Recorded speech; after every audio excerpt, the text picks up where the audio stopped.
tell you this. I got this song I'm gonna sing. I'm gonna sing it just for you.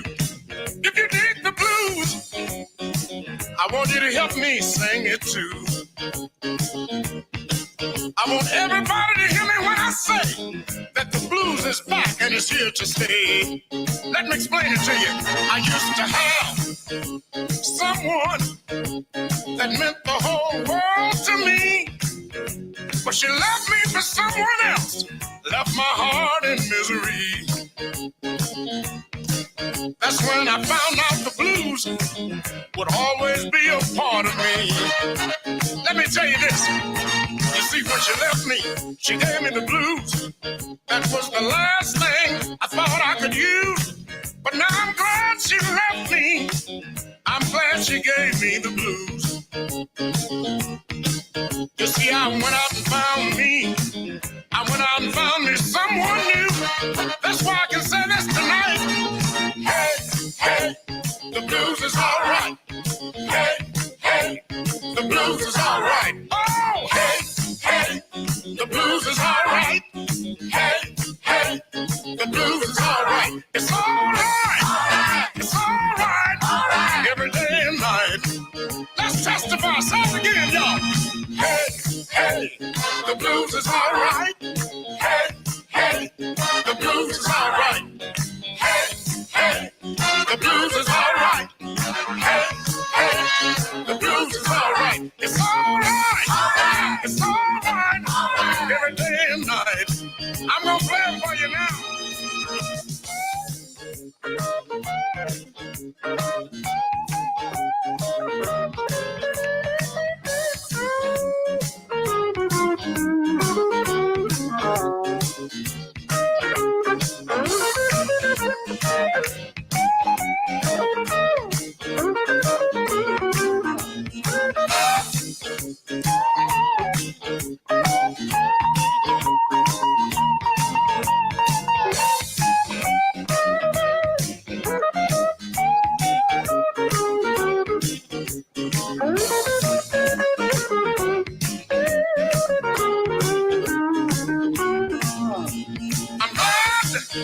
She left me.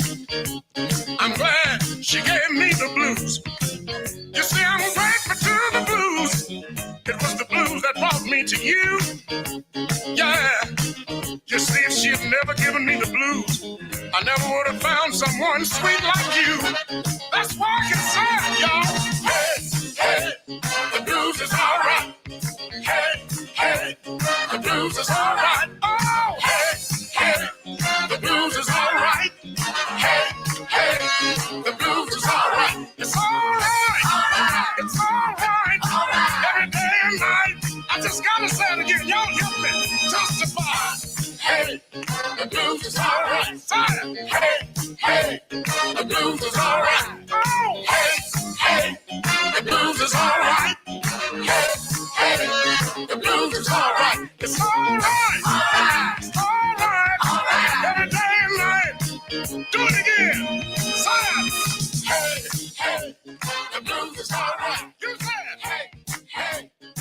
Ladies and gentlemen, boys and girls from around the world, this is Uncle Funky Larry Jones, and it's now time for the Poppa C Blues and Southern Soul Show with your host, DJ Poppa C. Hey, y'all. That's what Uncle Funky normally say. Hey, y'all. Good evening. Happy Monday. Welcome to the Poppa C Blues and Southern Soul Show. I am your host, DJ Poppa C. Thank you all for joining me on this fine, hot Monday in the in the city. Stacy Smith, Stacy's in Canada joining me. I feel special. Hello, Lady Audrey, Hope Ellison, Carolyn Play Stamps, Tamra, aka Goldie Henley, Miss Poppa C in the house.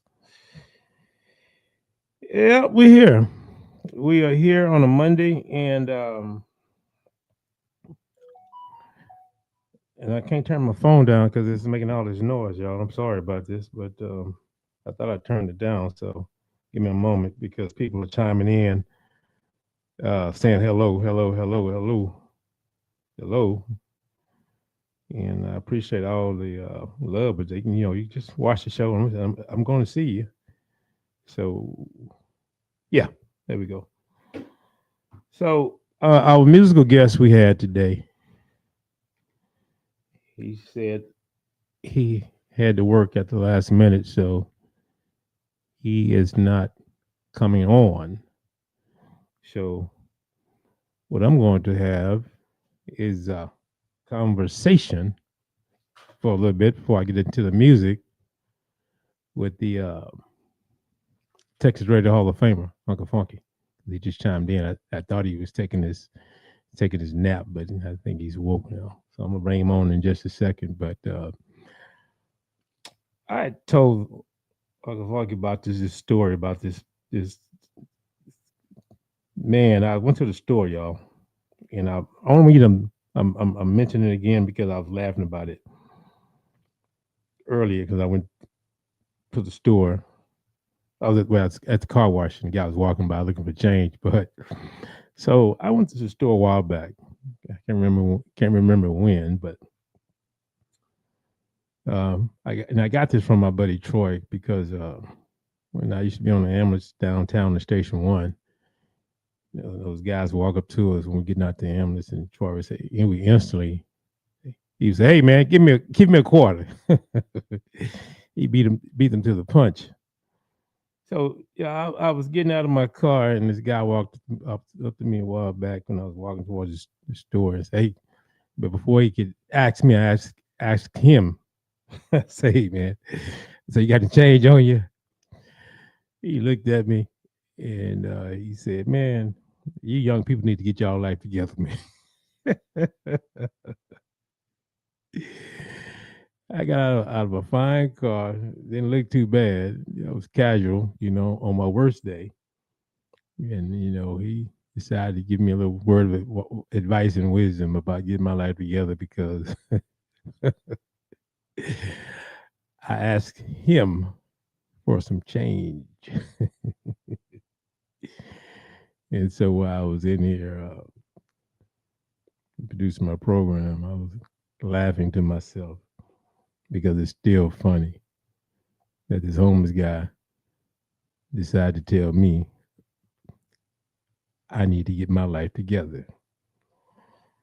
So I said, well, I guess I need to. I need to reevaluate what I'm doing. Do something positive for society or something. But, and we all need to do that. We need to do a self evaluation on the regular. Hello, Sandra Richardson. But good evening to you and the company. How are you? I'm good. I'm good, Sandra. Thank you for joining us. Yeah, I had to do a self evaluation so I could do something with myself before it's too late. Later, I just say the pot called the kettle black. Yeah, I guess so. So, yeah. Well, I didn't run out and get any applications or go out and get the paper. Look at the one ads. I didn't. I really didn't. But I guess I thought about it for a second when he decided to dress me. And while he was telling me that, the guy was shaking his head like, I had to question myself. Well, do I have a job? He was shaking his head and he's walking away like he was disappointed. Another young black man. So yeah, so I just thought that was funny. This guy obviously, he's a wino, and I don't know if he was homeless or not, but he looked like it. But he told me I need to get my life together. Sandra said, "Tell him sweep around his own back door before you sweep around you." But yeah, well, that's what it was. And so I was in there laughing about it. In the meantime, I went into the store and swiped my card for me. And that was good. And get back in my vehicle and turned my AC on and drove away. In that order. And it was still funny to me. But I'm going to bring Uncle Fork in because I'm glad he's joining me tonight because I don't have a guest. And so I want to just, he and I always have something to talk about, even at the radio station. He's always enlightened me about something. And of course, we all know he's well traveled Hello, AJ. And so he's put on many miles and has many stories. So let me bring in the Texas Radio Hall of Famer, Uncle Funky Larry Jones. Hey, Pop. What's up, Doc? How you feeling? I'm good, sir. I'm good. Good to be with you and everybody on board the podcast, Blues and Southern Soul podcast. Always an honor to be with you on Monday. And you know what happened with that old man in your story, right? See, you were beating him at his hustle, so you move on. You were blocking his blessing. Yeah. Yeah. Go on, do something with yourself. Get off my corner. Get off my block. Well, he might have blocked mine. I might have needed that quarter. You and your fine car with the AC as you swipe your card. Okay. No, he was like, move on, man. This is my spot. Go get your own As a car. matter of fact, I had to think about what I was doing. I was getting ready to, I was on my way to Taylor's. Oh, yeah. Houston to MC a show. And so I wanted some gum because, I was DJing and I was MCing and my mouth get dry. So I said, let me stop by and give me some gum so I could, not have dry mouth and I couldn't walk around the club MCing with that brown in my hand sipping. So I pulled over to that little store that I got off the Beltway to get me some gum, which is, I think it's 25 cents. So I think I might need a quarter from him. When was gum 25 cents, Pop? That's in that little small pack, the little Wrigley's and all that. I think it's still 25 cents. I mean, it might be more now, but I think I gave the guy $1 because I wasn't even paying attention, and I got my gum and walked out. And man, I was driving down Post Oak to the club, and I was laughing. So did you sow a seed into the brother at the gas station, or you just left? No, he went down the other way. Okay, yeah. Yeah, he went the other way. But when he left me, he was walking and he was shaking his head like he was just disappointed in his brother right here. Because you asked him for water. And I know that since I was on the way to the club, I had some Old Spice on, or hot karate or something, and I had combed my hair. Lady Audrey, slap your friend next time you see him, all right? Old Spice, high karate. Whoa. So, and then was a beast too, wasn't it? As you and I said before, this too shall pass. Man, I'm so glad it did. I don't know how anyone stood us with all that stuff on. But we thought we were something special, didn't we? Yeah. So how was your day up? Good. We've stepped into the caregiver field again. So when you text me earlier, that was dealing with that again. But things are well. Babies are adjusting. And for the family that doesn't know, I'm taking care of twin girls now, 7 weeks old. Yeah. Yeah. And Kimora came by today to help out Aubrey. So when I got home from the station, the girls had a well-oiled machine. Diapers, wipes, juice, who's rocking whom. Poppy, we just need you to wash bottles. I said, fine. But yeah, it was good to see everybody's carrying some responsibility. So on that level, my day was absolutely excellent. Missed you at the station this morning, but I understand you had some stuff going on. So other than that, I did get a chance to see a good friend of ours on Mr. Mark Fisher stop by. His son Matthew, who played football for Bush, ran track, distance runner, and a hurdler, developed a severe bone cancer, which he defeated. And Matthew is now coaching and is on his way back to Dillard for his second year at Dillard in New Orleans. So I had a chance to fellowship with them for a little bit. And Matthew Fisher's story. And he's on all social media, but it's an inspirational story. And it's and this is a young kid, 15, 16 years old when it hit him. And he fought through. It was in his fibula. Does that sound about right? Paramedic man. Say it again. I said it was in his fibula. Is that the right bone area? Yeah. Fibula, yeah. Oh. It's in the bone. That's in lower leg. Right, exactly. Yeah. Mm-hmm. So he went through the skin grafts and all that kind of, man, it was an amazing story. But the kid never flinched, Pop. He stood tall, he didn't flinch at all, man. He was like, I'm gonna beat this. And he did. And the folk at Dillard stayed with him. So big shout out to all of the alumni at Dillard University. But that was pretty much my day, just one day at a time, as they say. Just one day at a time. That's quite a story, huh? Quite a testimony. Yeah, I'm so proud of him, man. He's just a good kid. His dad is over 6 foot. His mom is about 5'11", and Matthew didn't get it. He doesn't stand 5 foot tall, and he's in his teen years, and just the psychological thing that has plagued him all his life never stopped him. When he tried out for varsity football. They didn't even have a helmet, not even a JV helmet, big enough, small enough to fit him.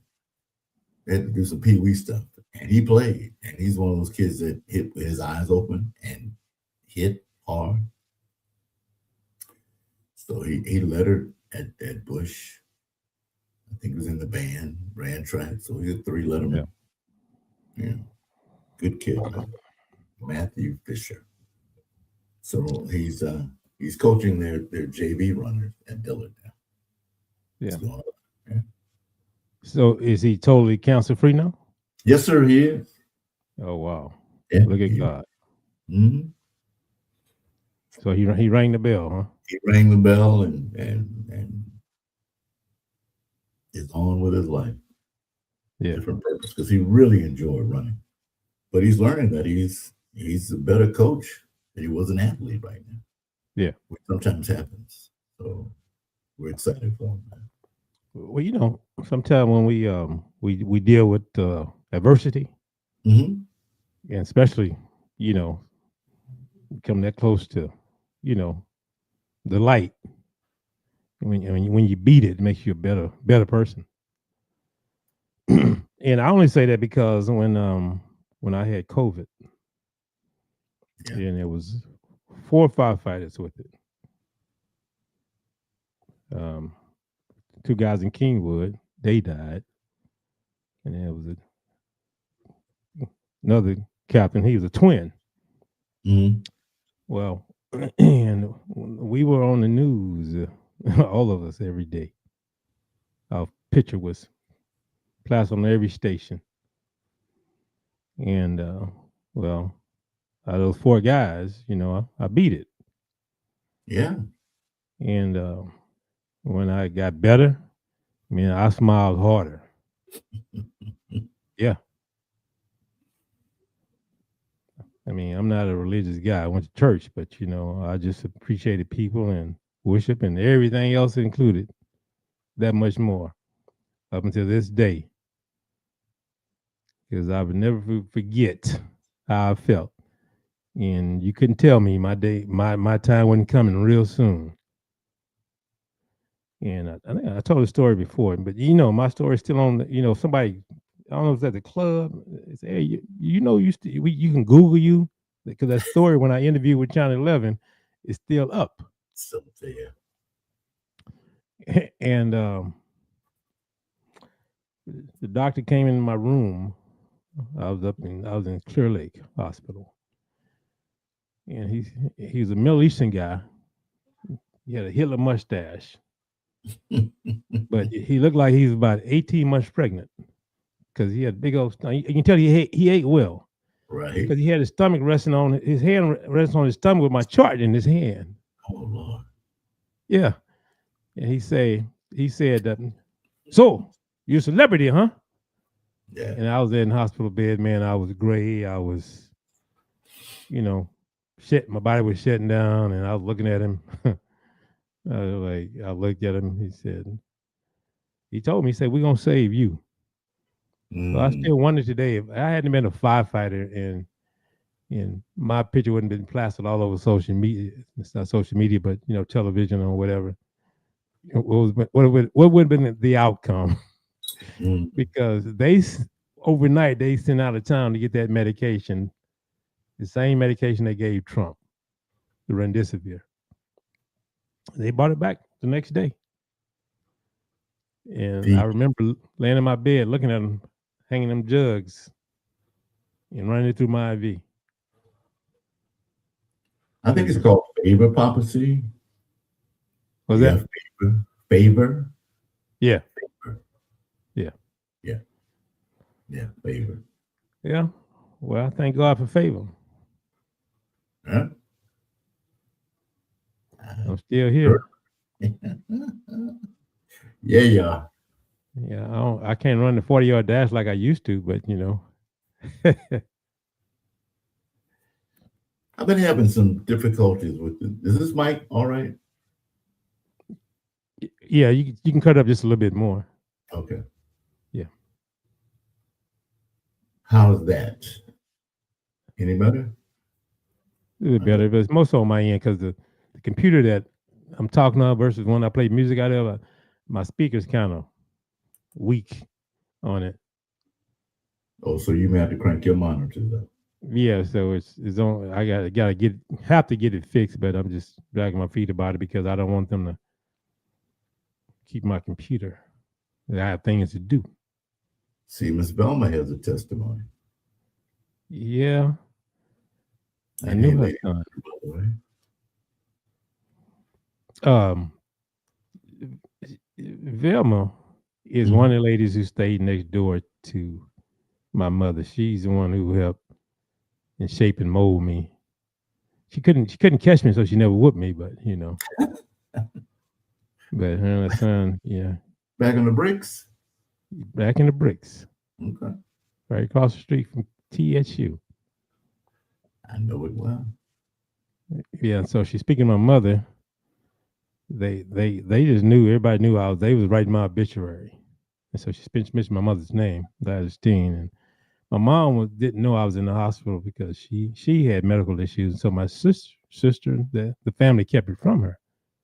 So she had to have her coffee every morning. Like she had to have her coffee. Mm-hmm. And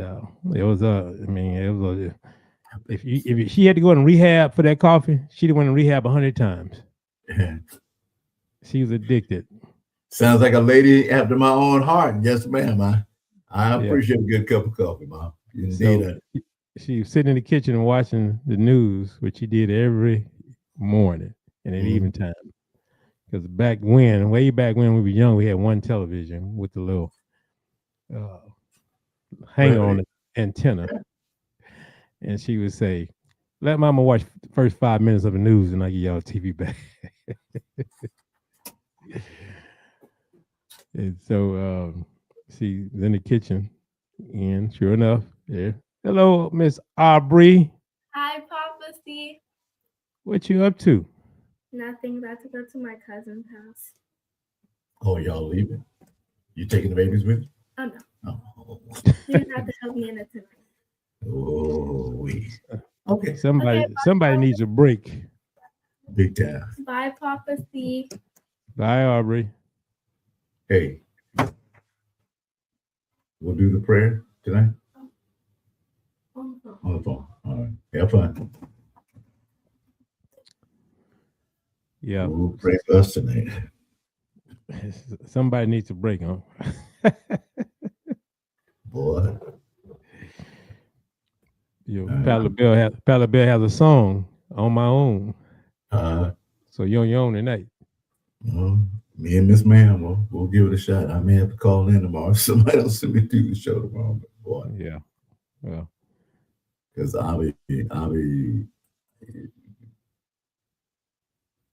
we were concerned that maybe she might have felt left out with the twins coming in, but she has soldiered up.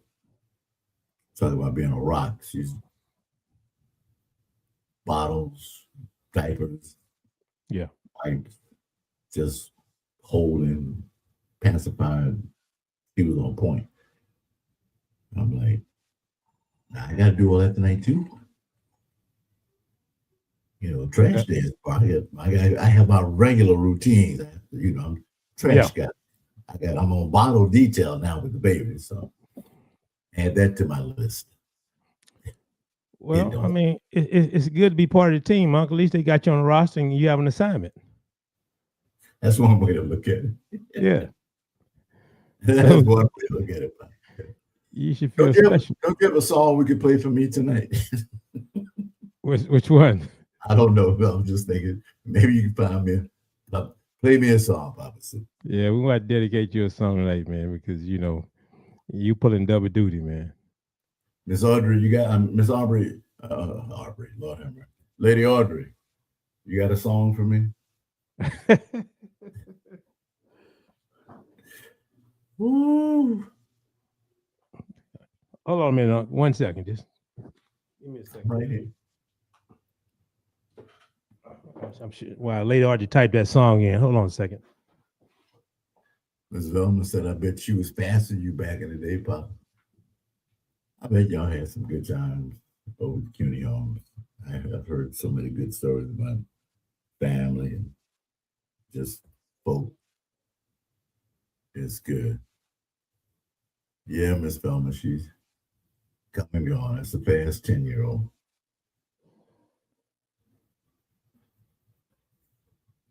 Could be a blues song, Lady Audrey, or Southern soul, maybe a gospel piece for me tonight. Because I have a feeling we're going to be in for the long haul. The twins are Crystal and Bailey.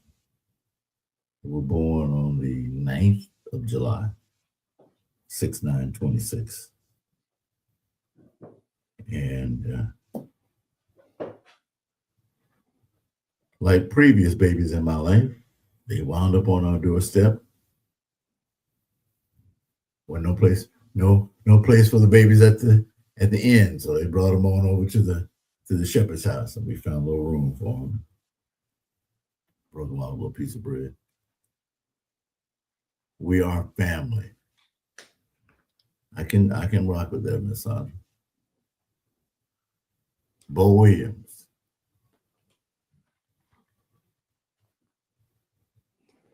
Okay, here's one. We are family, or we are one. And then Lady Audrey has a Bo Williams speech. He wouldn't let it be. Bo Williams.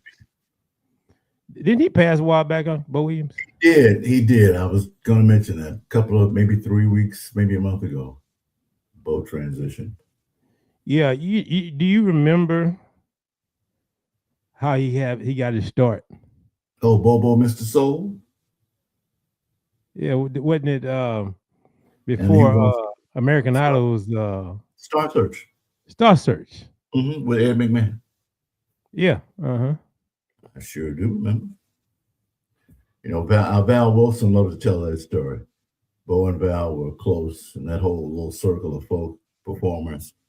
And she loved some Bo Williams. Like, she can tell that story better than anybody else. And then you go back on YouTube, you can look and find that the night he won on Star Search. They still have it on a loop too. So what year was that? You could say 80 something. Yeah. You can say 80. I don't have a complete date in front of my head, but yeah. Easy enough to find. What year did Bo Williams win Star Search? Yeah. You know, that was a pretty popular show because I think everybody watched it back then, you know. I think American Idol's gotten dull, so you don't have as many people watching it. How about a shout out to the class of 84? 1984 is when he won that. 84? Yeah, 1 year after I graduated from high school. Yeah. So that's been about 41 years, I think. Give or take, yes, sir. Give or take, yeah. Yeah, and then I think didn't he make an R&B album before he went to gospel? He did. Yeah. He did real well rather in the secular world, and then he got his call. And Bo, like Al Green, well, like a lot of guys, they could walk that line. But he really fell in love with the Lord, man, and he carried him well. But the Sam Cookes of our era, the Johnny Taylors, they were all gospel before they were R&B. Huge. Yeah, I was looking at some video and I didn't know Johnny Taylor's song with the Soul Stirrers. Mm-hmm. Yeah. Yeah, they said, the Lord was in him. When he didn't know. Right? Was the Lord in him, Pete? Yeah. I guess I was naming that new looking Lord. Oh Lordy. But yeah. Do you mind sharing that story with our viewers?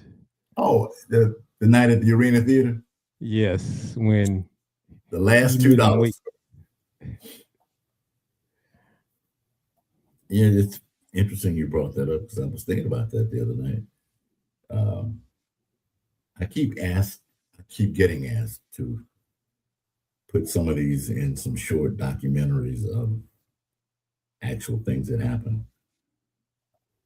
And that run we had with Mr. Taylor, 97, 98, 99 was incredible. Yeah. And the fact that he put that, what's that song you talked about, His Death, on that album. And then within a year, he was gone. But fascinating guy. So the last $2 tour at the Arena Theater and a couple of shows, and if you're in that area, I was hosting the Arena Theater, and I did the opening act, did intermission, and we closed. And always walked down the headliner. So Johnny Taylor is performing that night, and you can't squeeze another brother or sister in the place. I mean, the fire marshals.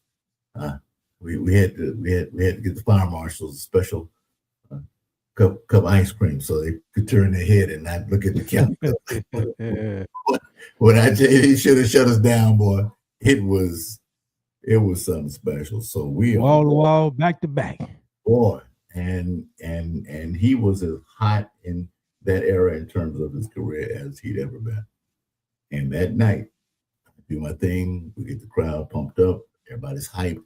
Johnny Taylor's orchestra is on stage, and they have a set pattern of songs they do. Excuse me. And Johnny should be coming down to the stage on either, I think, a little instrumental piece, a little Bluebird, or one of those earlier pieces, maybe Cheaper to Keep Her. But the band had hit their cue, and Johnny Taylor was nowhere to be found. And the band repeated the entire set, which is not unusual, but by the third time through, we all knew something was wrong. And the crowd was getting a little antsy, folk looking around. So the owner of the theater at the time, she's like, would you please go back to the star room? Mr. Taylor won't come out. I said, what? Johnny won't come out. I said, did he ask me? No, but I just figured you could talk to him and you can get him out on stage. So, mind you, we've got 3,000 folk in the arena, and everybody's buzzing and ready for this show. And the band only knows the intro before the regular show. I should say did only knows, but that's all they play. So I go back to the star door. I'm like, it's Taylor. Good. Funky Larry Jones, Magic 102. Come on in there, Pete. Come on, Pete. Come on. Open the door. Man, expletive. Sit down. I'm like, Mr. Taylor, the band, the show. Man, F them, effing. I'm not going anywhere till we have a drink. I was in my wine era at this point, Papa, so I wasn't drinking. hard liquor. When this man drank E&J. Urkel and Jerkel. I said, Mr. Taylor, I'm the host. I can't drink right now. Man, I'm not going down till we have a drink. This felt like it went on forever. And he wanted to start talking about his kids and how Floyd was doing all right. And the rest of them ain't no good because they was all trying to take money from him. And man, I said, dang, it's Taylor. All right, I'll take a shot. Let's get this done because I'm losing money on this show if you don't hit out there. So we knock one down. All right. Man, were you in Memphis when I was on Stacks? Do you remember? He just started a random conversation about it. I said, no, I didn't get to Memphis until 80-something. I said, you were on Columbia by then. You were doing Disco Lady. Man, I hated that song. I said, but Mr. Taylor, the show. Man, I told you, after that show, I'm not going nowhere. Till we have another drink, Pete. I like you, Pete. I like you, man. I said, I like you too, Mr. Taylor. So he poured 2 more shots. We knocked him back. He said, all right, I think I'm ready. Help me with my jacket. Now I'm feeling kind of special because he always had on one of the big sparkly show jackets, right? And I'm holding his jacket while Johnny Taylor is putting his arms through and getting himself together. And I'm like, Lord, help me remember this night. Don't let me forget this because I love me some JT. And this is special to me right now. Yeah. And he fixed his tie and he shook himself. It was almost, he was shaking the alcohol off. He was getting to an on place. And he said, all right, you going to walk me down? I said, yes, sir, I got you. And I opened the door. Folks standing on either side of the aisle, just hollering, JT, JT, JT. And we get to the star entrance. They hand me the microphone. I reintroduce him again. And he went down on stage, and the rest is history. Yeah. And side note, when he did last $2, ladies were running up to the stage to stuff. That man must have about $10,000 in cash that night because women were running up putting money in his pocket. Oh, it was a crazy night, man. But yeah. One of our listeners, Sarah Willis, said she had her last $2. She was there. She was there. Yeah. And she'll tell you, they had to wait a minute before we get him on stage. But when we got him, he was in pocket. But that probably of all the entertainers I've had a chance to work with or open up for or introduce, that was the most intimate. You know, and I enjoyed Mel, loved Mel Waiter. Yeah. That night with JT will always be special to me, man. I said, man, I'm holding his coat. This is the Disco Lady. This is Keeper the Keeper. You know, this is history.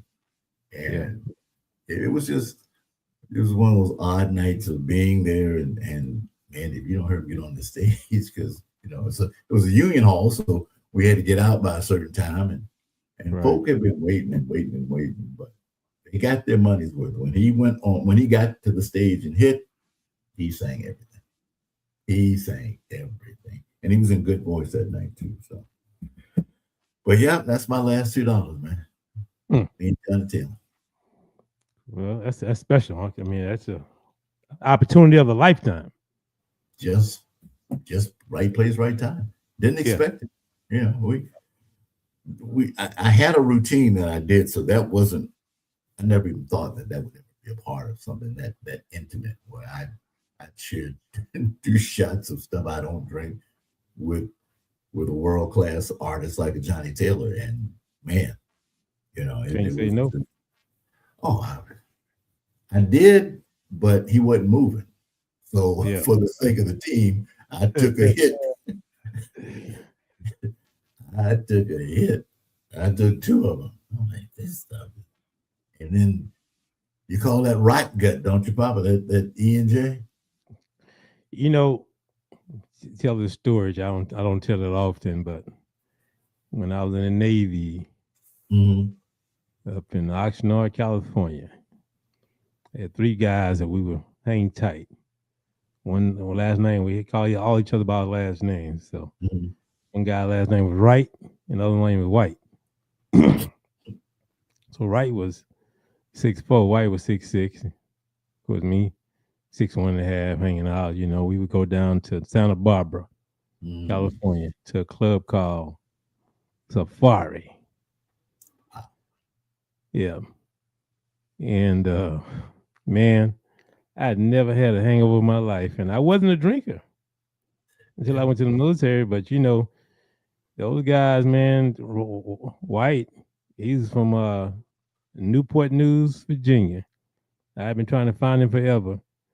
And Wright was from Newport News, Mhm. and White was from Fort Lauderdale.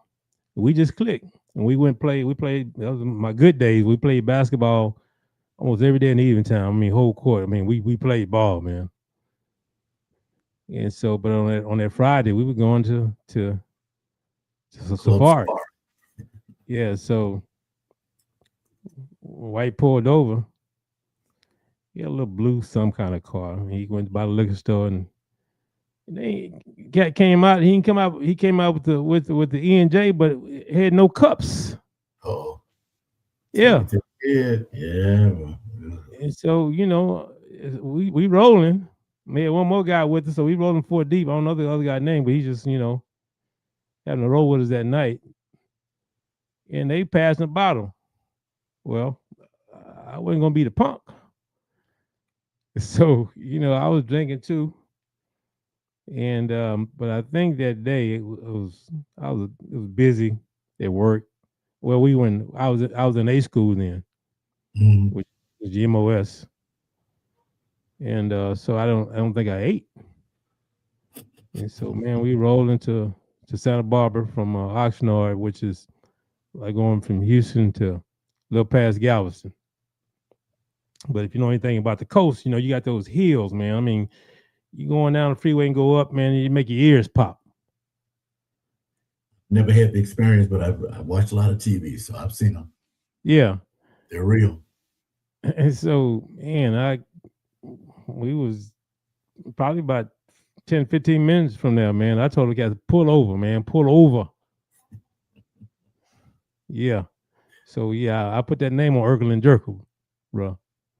The first time, matter of fact, they went in the club and I stayed in the car. I never made it. Yeah. It's not for everybody. I learned that. No, I had to take his car to the car wash the next day because when they came back, yeah. Miss Sandra said, "Thank you for taking that hit on because she broke a heel waiting on Johnny Taylor." Broke my heel on my shoe. And did you see what Lady Audrey said? Oh yeah, with the Superior Band. Williams, lead singer. Never knew that. I can believe that. Yeah. Tight group. Bo was really a great talent, man, and a better person. Just a sweetheart of a guy. Yeah. So you've met him? Oh yeah. A lot of opportunities I haven't shared with you in the gospel and inspirational world. When I did Yolanda's show from 2006 to 2010, brought me into a new level of opportunities, and I did some voice work for Bo on one of his last projects he did. And he had this thought of a radio morning show guy introducing him and interviewing him through his songs. So I met his son-in-law, Sir Billy, went to this real nice recording studio somewhere in the Heights. And we did an album and had a chance to talk about the whole gambit of Star Search. Met his wife and we went to dinner a couple of times. And he was always praying for me, man. Always. Yeah. Always. But yeah, we had couple of chances to break bread and do that. So, you know, that 4-year run of my life brought some interesting stuff. Dottie Peoples claimed me as her new boyfriend. Dottie Peoples? Dottie Peoples. First year, the Yolanda Adams Morning Show, we did a cruise. We went on a cruise, and Dottie was a part of that show. And she was sitting across from me and Miss Charlene at the table. She was nudging. Who is that? Who is that? And she can't whisper. She loud, so everybody can hear. Yeah. Yolanda, that's my announcer. That's my co-host. We call him Brother Larry in that era. She said, "Is he married?" She said, "Yeah, there's his wife right there, Miss Charlene." Dottie, can I borrow your husband for just a little while? I'll bring him back. No. I said, "Miss Dottie, no, not like that. Just I'll give him back. I just want to borrow for a few minutes." I said, "Girl." Maybe she wanted to sing to you, and sing the song. He's an on-time God. I'll never find out. Not in person. And I listen to her song all the time. But them gospel folk, man, they're unique. Prince of Praise, Byron trying to pick up Miss Charlene on the ship. I'm like, do you not see me standing up? So just a wake-up call, you know. God bless them. They just regular folk, you know, regular folk with a gift. Oh, Dottie's a cougar. She is. Look at Lady Archer. Oh, wow. She wanted to hit the high note. They could have got it there. There's no problem with that. It was, but how Miss Charlene had having none of it. And she was, I don't know where she is in the house, but she'll tell you about that Dottie Peoples. Boy, that lady bugged me for years. I'm like, come on, Dottie. So, wow. Just stuff, Papa. Just stuff. As I said before I brought you on, you know, you put some miles on, and you know, that's just probably 0.001% of the things you've seen and some of the stories that you acquired over the years. It you bring it out of me. It tickles me because I don't think about these, you know, really cool experiences that you have, but you file them away because I don't want to sit and dwell on all that because all that's gone. It's all in the past. But there were some very unique times with some really influential folk, and man, you really had a glass of E&J or Johnny Taylor. I'm like, yeah, and I lived to tell about it because that wasn't my dream, you know. And why would I make that up? Yeah, you know, it does me no good. You know, as they say, you know, we can't make this stuff up. Just like I told you the story about that name. Mama said, "What in the world would possess you to call yourself Funky Larry?" Until I showed her my pay stub, she was crazy. But when she saw the check, she said, "Okay, I get it. Hey, Funky." Yeah. Yeah. But good times, man. And I appreciate you asking because, like I said, the Johnny Taylor is one of my favorite experiences to share because he was so loved. He was so determined not to move until somebody took 2 shots with him, and it was me. Yeah. I said, "Okay, let's go get the job done." Yeah, he was a legend, man. I mean, JT, he goes up there with, you know, I don't know how many labels. I do remember him being on Malico. Mm-hmm. But he's on in the top 1, not top 10, top 1 with the legends. And that voice. I mean, I played 2 Johnny Taylor songs in the club last night. And with those songs, I still get the same reaction. Mhm. One of them I was recording. You go back on my page, I played Disco Lady. Mhm. And I get the same response on that dance floor and from the people, the sing-alongs. Because the first part of my my set was up tempo. At least by the first 45, 50 minutes, maybe to an hour is up tempo. Right. I like to make them sweat before I bring it back down because I don't want nobody walking up to the DJ booth and saying, "What's wrong, Papa C? You in love?" Oh yeah. And they will. Yeah. I've heard those. Yeah. Oh, So I well. give them hard and heavy for a minute on purpose. So after I do that, punch them real good. I don't have to hear anything the rest of the night. But you know, I was gonna be that one that gonna have a couple of shots of E and J, get low, and want to walk up to you. Yeah, it is not for everybody. No. Friday, this young lady walked up to the DJ booth, and I just set up. She said, "I want you to play Wifey so I can drop it like it's hot."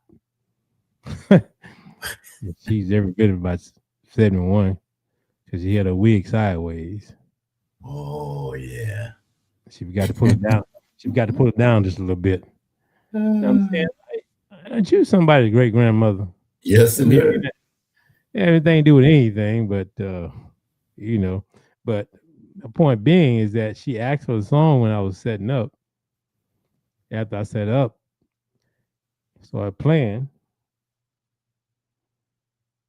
She she came back at the third song. You gonna play my song? Well, no, I'm not gonna play your song right now because it doesn't fit right now. She ain't care nothing about that, though. No, she didn't care anything about that. She's in her own world, and she wanted what she wanted. And because where I was, it was gonna take me about an hour to get to what she wanted. You know, I wasn't rushing it.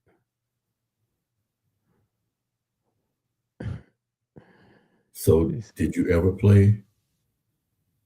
I never did. You never did play? I never did because it didn't fit for that night. Well, hold on. Yes, I did. I did. About 2 hours into my set, I played it.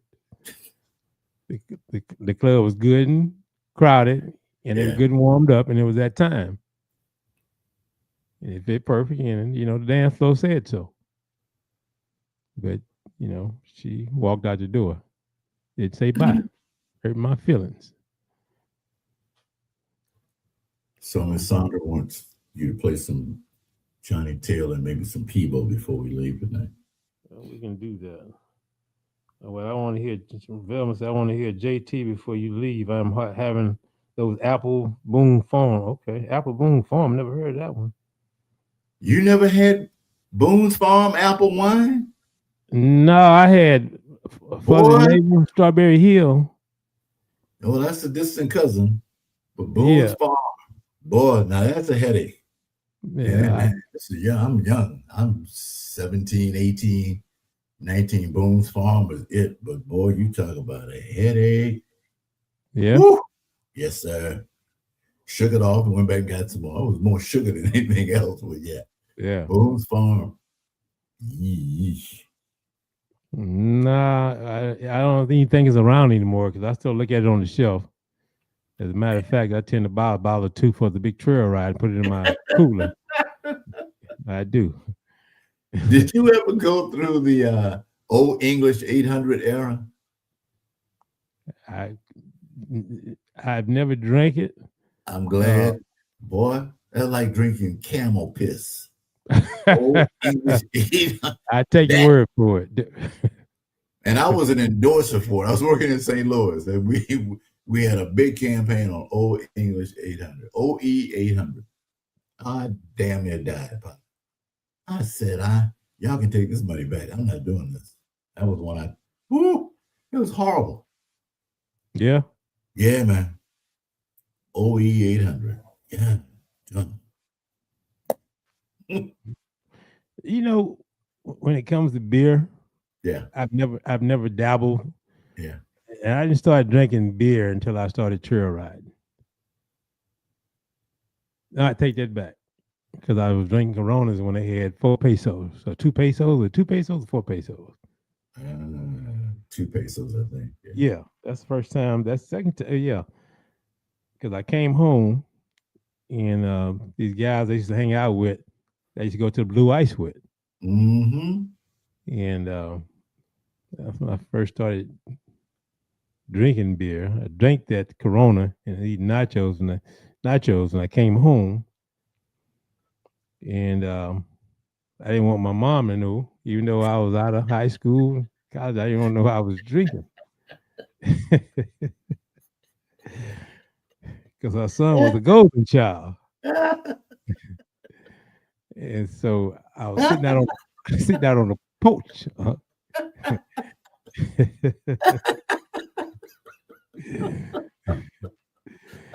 Yeah. And so she said, "Baby, what's wrong?" I said, "I don't feel well." I called her to know I was going to my buddies. We going to eat. She said, "Look, I didn't tell you don't eat no restaurant food, baby. Come home and eat." I left her right there. See, Miss Sandra and Miss Velma know that Boone's Farm was the first drunk, and you trying to lay you stumbling up the steps, so you try not to wake up mom and dad, but they already know because you already been out longer than you supposed to be, and you stumbling up, missing steps. You get to the bed, and the bed is actually spinning. I felt like I was in a poltergeist, so that the bed was spinning, Papa, and I was like, "Oh Lord, Boone's Farm coming! Here we come." Go down the Well, hallway did to you the have left. something else besides the Boone's Farm, or just the Boone's Farm? No, am I dumb behind? I probably mixed up 2 or 3 that night, but I know Boone's Farm was specific because it was an easy swallow. You could chug the whole bottle of it. Yeah, because it went down easy. But got to the restroom, and that's why I was smiling when you was telling your story, because when I woke up, I was in a pool of vomit with my mom just laughing, standing on me just laughing. "Hey, you finally did it." Boy, that day, I think I took I was doing BC powder that day, trying not to knock out the headache.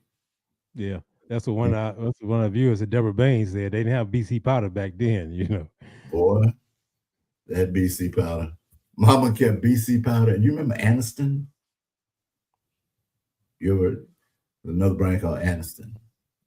But yeah, that BC powder was they used for everything: toothache, headache, stomachache.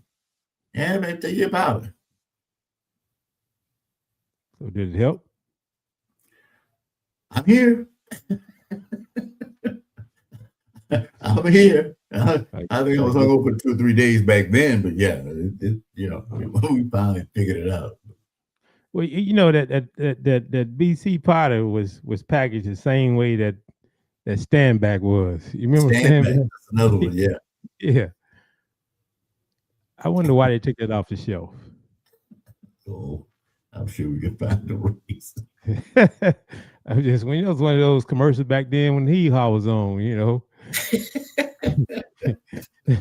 and Dome's pills for backaches. Yeah. Oh my God. Yeah. What else, Papa? Well, St. Joseph aspirin, that was pretty safe. Yeah, St. Joseph and Bears came out about the same time. Yeah, man. Oh my God. We had some stuff. Did y'all have the 3 6s in your cabinet? Dr. Tishner's 666. Was that a drink? It was a tonic. Yeah.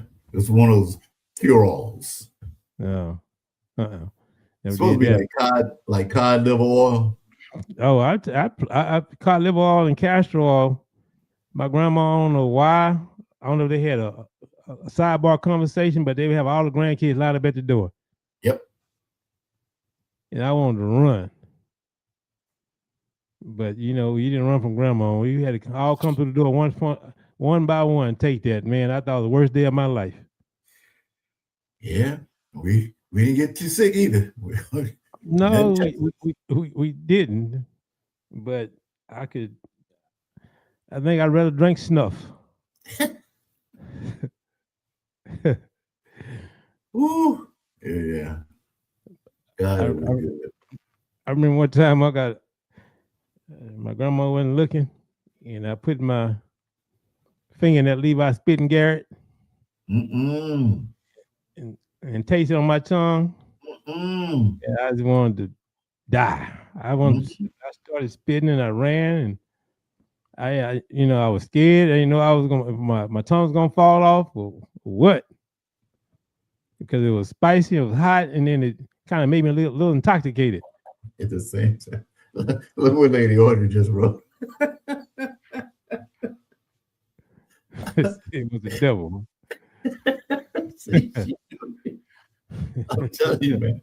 That motherfucker was something special. But yeah, that my uncle that lived up in Talladega on the property I was telling you about before they built the speedway.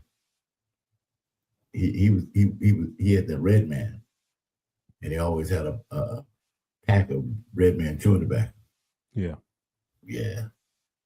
Learn quick. Don't do that. Oh. Yep. Black drop snuff. There you go, Miss Bell. So the first time I tried that Red Man, I was cutting grass. I was at Station 33. Okay. Yeah.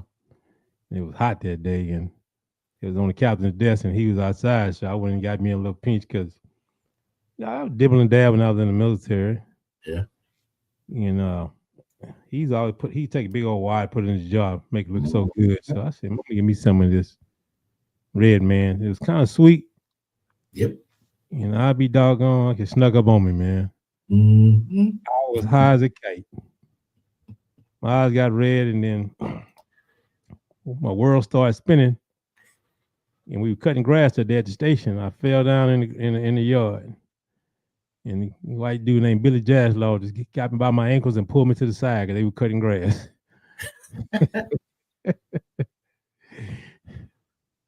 Don't cut Cap, man. We gotta save him.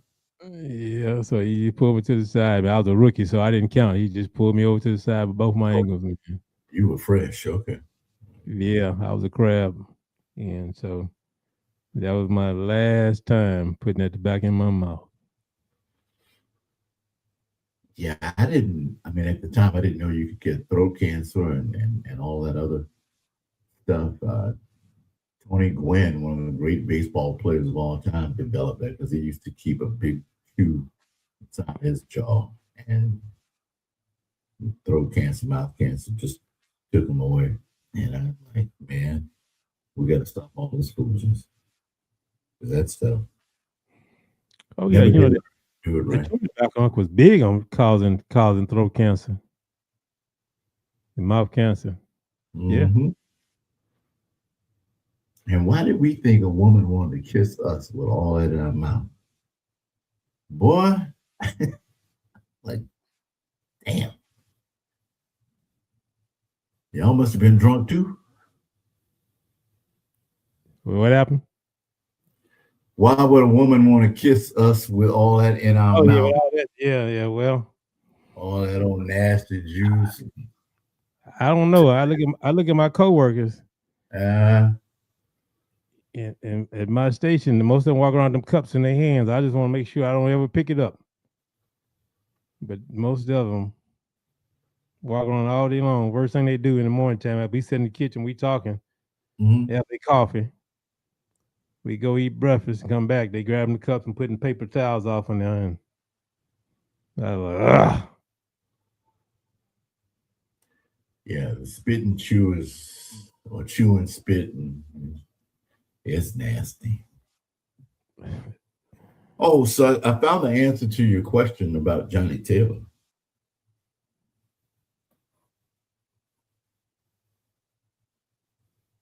So Poppy, he was on 4 different labels: Stax, Columbia, and he had one album before he went to Malaco on a label called Beverly Glen. Beverly Glen. And the Beverly Glen album, Okay. if you check out the album cover, that he had on pinstripe double-breasted suit, the striped tie. He had a Panama hat on. His fro was perfect. And on that album, you'll find What About My Love? Okay. So Proud. But that's the album that has What About My Love on it. And I'd actually brought that CD to the arena that night to get it signed because that was the one and only he ever did with Beverly Glen. And after Beverly Glen, he was signed to. Did he sign it? Yeah, he did. You still got it? Somewhere. I do. Oh wow. Yeah. That's special. It's one. That's unique. Huh? That's special. It's one of a couple. Yolanda signed Valley High, Mountain Low because we took that absolutely from beginning to end. Yeah. And it became gospel album of the decade. But yeah, that album was so special to me. Yeah. His look, I wanted that suit, I wanted that tie. It was just a great color combination. And I thought, you know what? He looks like that Southern gentleman. He has that distinguished look. One of the better album covers. Simple, nothing super spectacular, just him in that suit and that Panama hat. But he had a look of just the super swag, confidence, man. But yeah, he signed it. And that was, I guess, the other reason why we had a chance to sit down and talk after I think about it, because I'd forgotten about that piece until just now. But yeah, man, Beverly Glen Records. Beverly Glen. Came and went. Yeah, I'm sure. It sounds like a one-hit wonder. And the record company itself. But What About My Love is one of the go-tos that I played that last night and played Disco Lady. Yeah. What About My Love? And then, like I said, there was another track. There were a couple of good pieces, but I'm So Proud, if memory serves me correct, is also on that one. And it was good for radio, but they just ran out of money. The orchestration was good. The production was great. All the top people in the industry at that time, but they ran out of funding. And one and done. Now, Stax and Malaco is legendary. Yes. Yeah. Yeah, after the remerger, not remerger. For Stax, it was a reconstruction.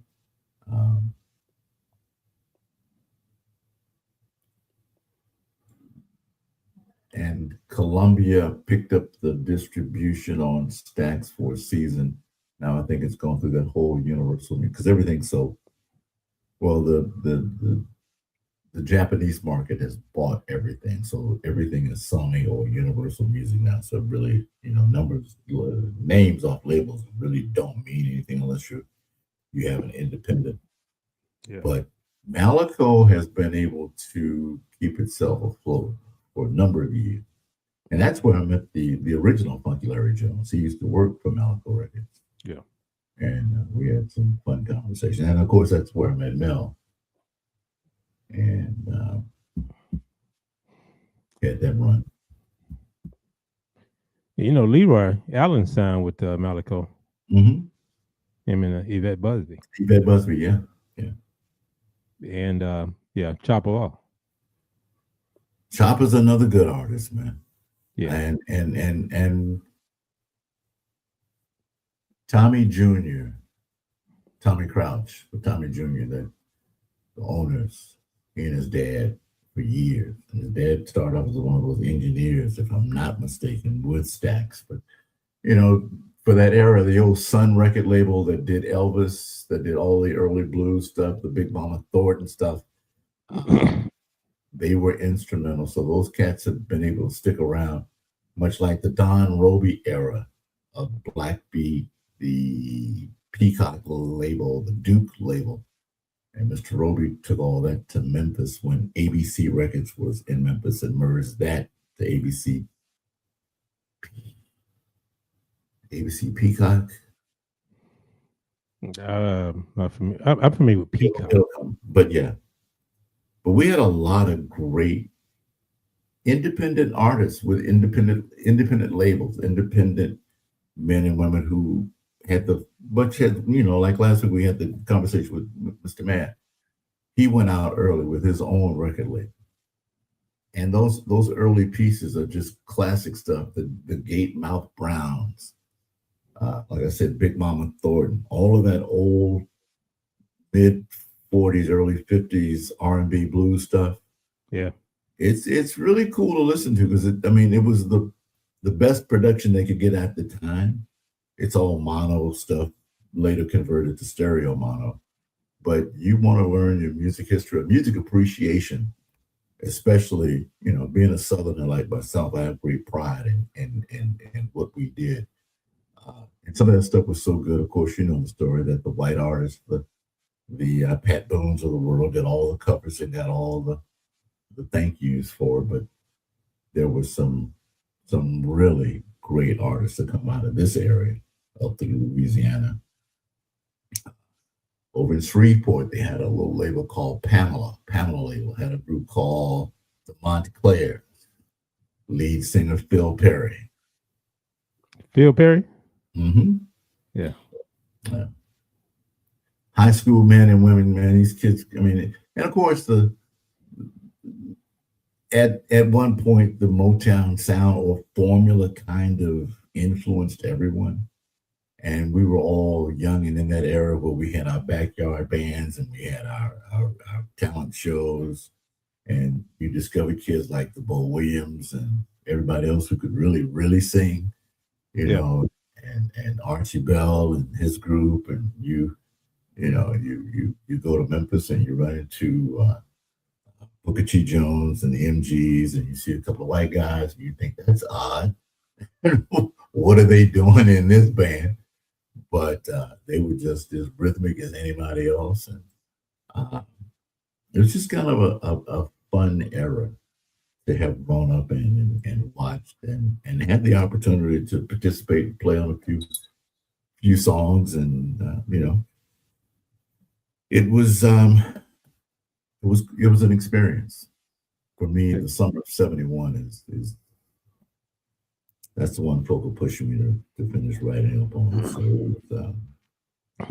it was let me ask you this. Hmm? When you started your radio journey, could you imagine all the footprints and all the lives and places that you were touching? Poppa, I was so nervous.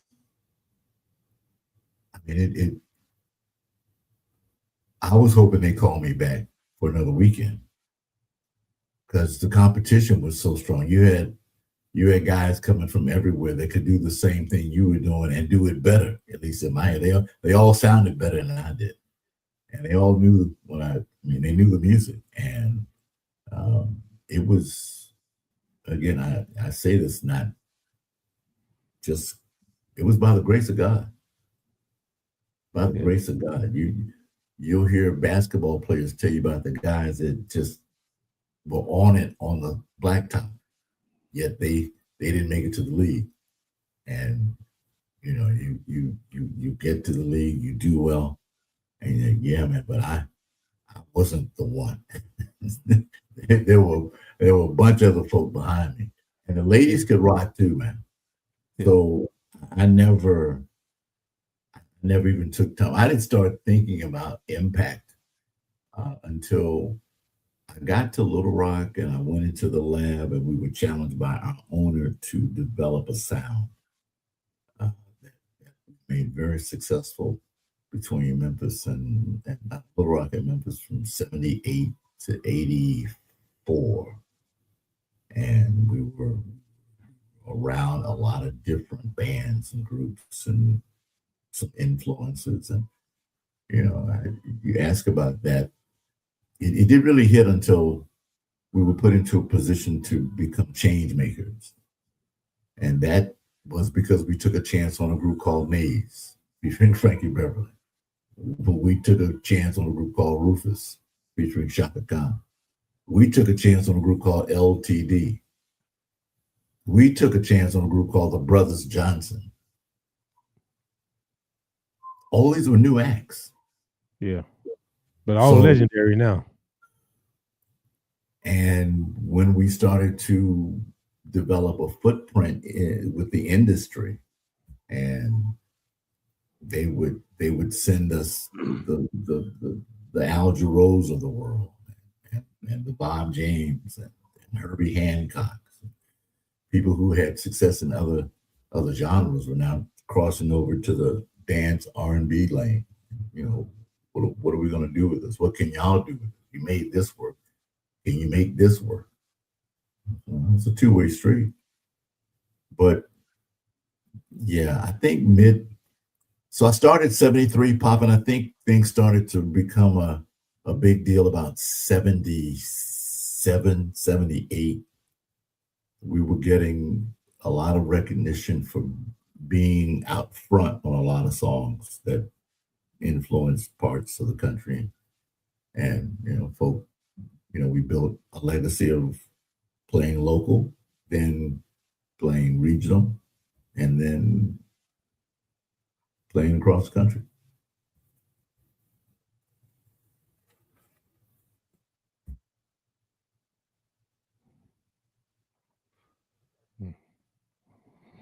And here you are. Yeah, here we are. Here we are. So, I start these conversations, they may be a little boring and get a little nerdy for some folk because it's maybe not what you expect, but excuse me. The truth of it is you spend 15, 16, 17 hours out of your day finding these pieces. And the science was you found it and you rewarded with, a gold record. I have a few on the wall that I always cherish. Like my first was from Jeffrey when he separated from LTD and Stay With Me Tonight. That's a very special recognition from the A&M record group. So you put the work in, and now you sit and listen to some throwback or oldie show, and they're playing 90% of the songs you had a chance to influence. So yeah. That to me is probably the biggest kick I get from. But a lot of those groups that you named that you took a chance with back when you probably paying $10 a ticket for a concert. Mm-hmm. Those same groups, legendary groups that came to town, would cost you an arm and a leg today just to get a chance to see those guys. Yeah. I mean, and the Maze story is just phenomenal. It was just a group that had a sound that X amount of people got into. Yeah. And the fact that Frankie was loyal to those X amount of people, because when he developed the relationship with Essence Festival in New Orleans, and he developed the relationship with some of the so-called jazz festivals that would book him because they saw what he did in other markets. It was phenomenal. And us, I'm just as silly as the other folk, didn't know he was from Philadelphia, didn't know the backstory of Marvin Gaye until we got deeper into learning more about the band. But for a lot of us, those groups were just hypnotic. It was like, well, okay, that's Frankie. I remember every time I left town and I'd come home and I'd turn on 102, and I was waiting on a Maze song to let me know I was back home, because Maze sounded like Houston to me. Yeah, and it still does. Oh yeah. I dare to say, I only went to one Maze concert in the Summit. Well, and I had front row seats. That's a good one. Me and my buddy Rodney. And Frankie thought we were. I got lucky. I knew somebody when I was working at the hospital. I was right there in front. You had to have that, yeah. And that I don't know if he was drunk. I don't know if he was high. I can't say. But he came. He laughed so hard the whole time he's performing, man. But he had a good time, and he showed the front row a whole lot of love. But man, you talking about performed, and it was. I remember it was wall to wall. It was packed. I don't think he ever came to town without selling out. Oh no, that was one of the leaks. You know, we could have I mean, other than the Johnny Taylor shows and other stuff, we all kind of waited to hear when Frankie was coming back to Houston, because that was, you know, May's coming. Or we got Mays for Magic and the Stars. We got May's coming, May. So it was, or we try to do a little set at a club. Man, I'm on my way to Essence. I'm going to New Orleans. I won't be with y'all this weekend. I'm going to see, you know, Frankie's playing this weekend. So we always knew. As a matter of fact, there was a season, 2 or 3 years, where the radio station did not plan anything the week of the Essence Festival, because in their mind, they just knew the majority of the crowd was on their way to Essence. Yeah. So, you know, it was a special time, and that's why I appreciate the players who get a chance to, not only in the club, but those of us who still get a chance on the radio to honor Frankie,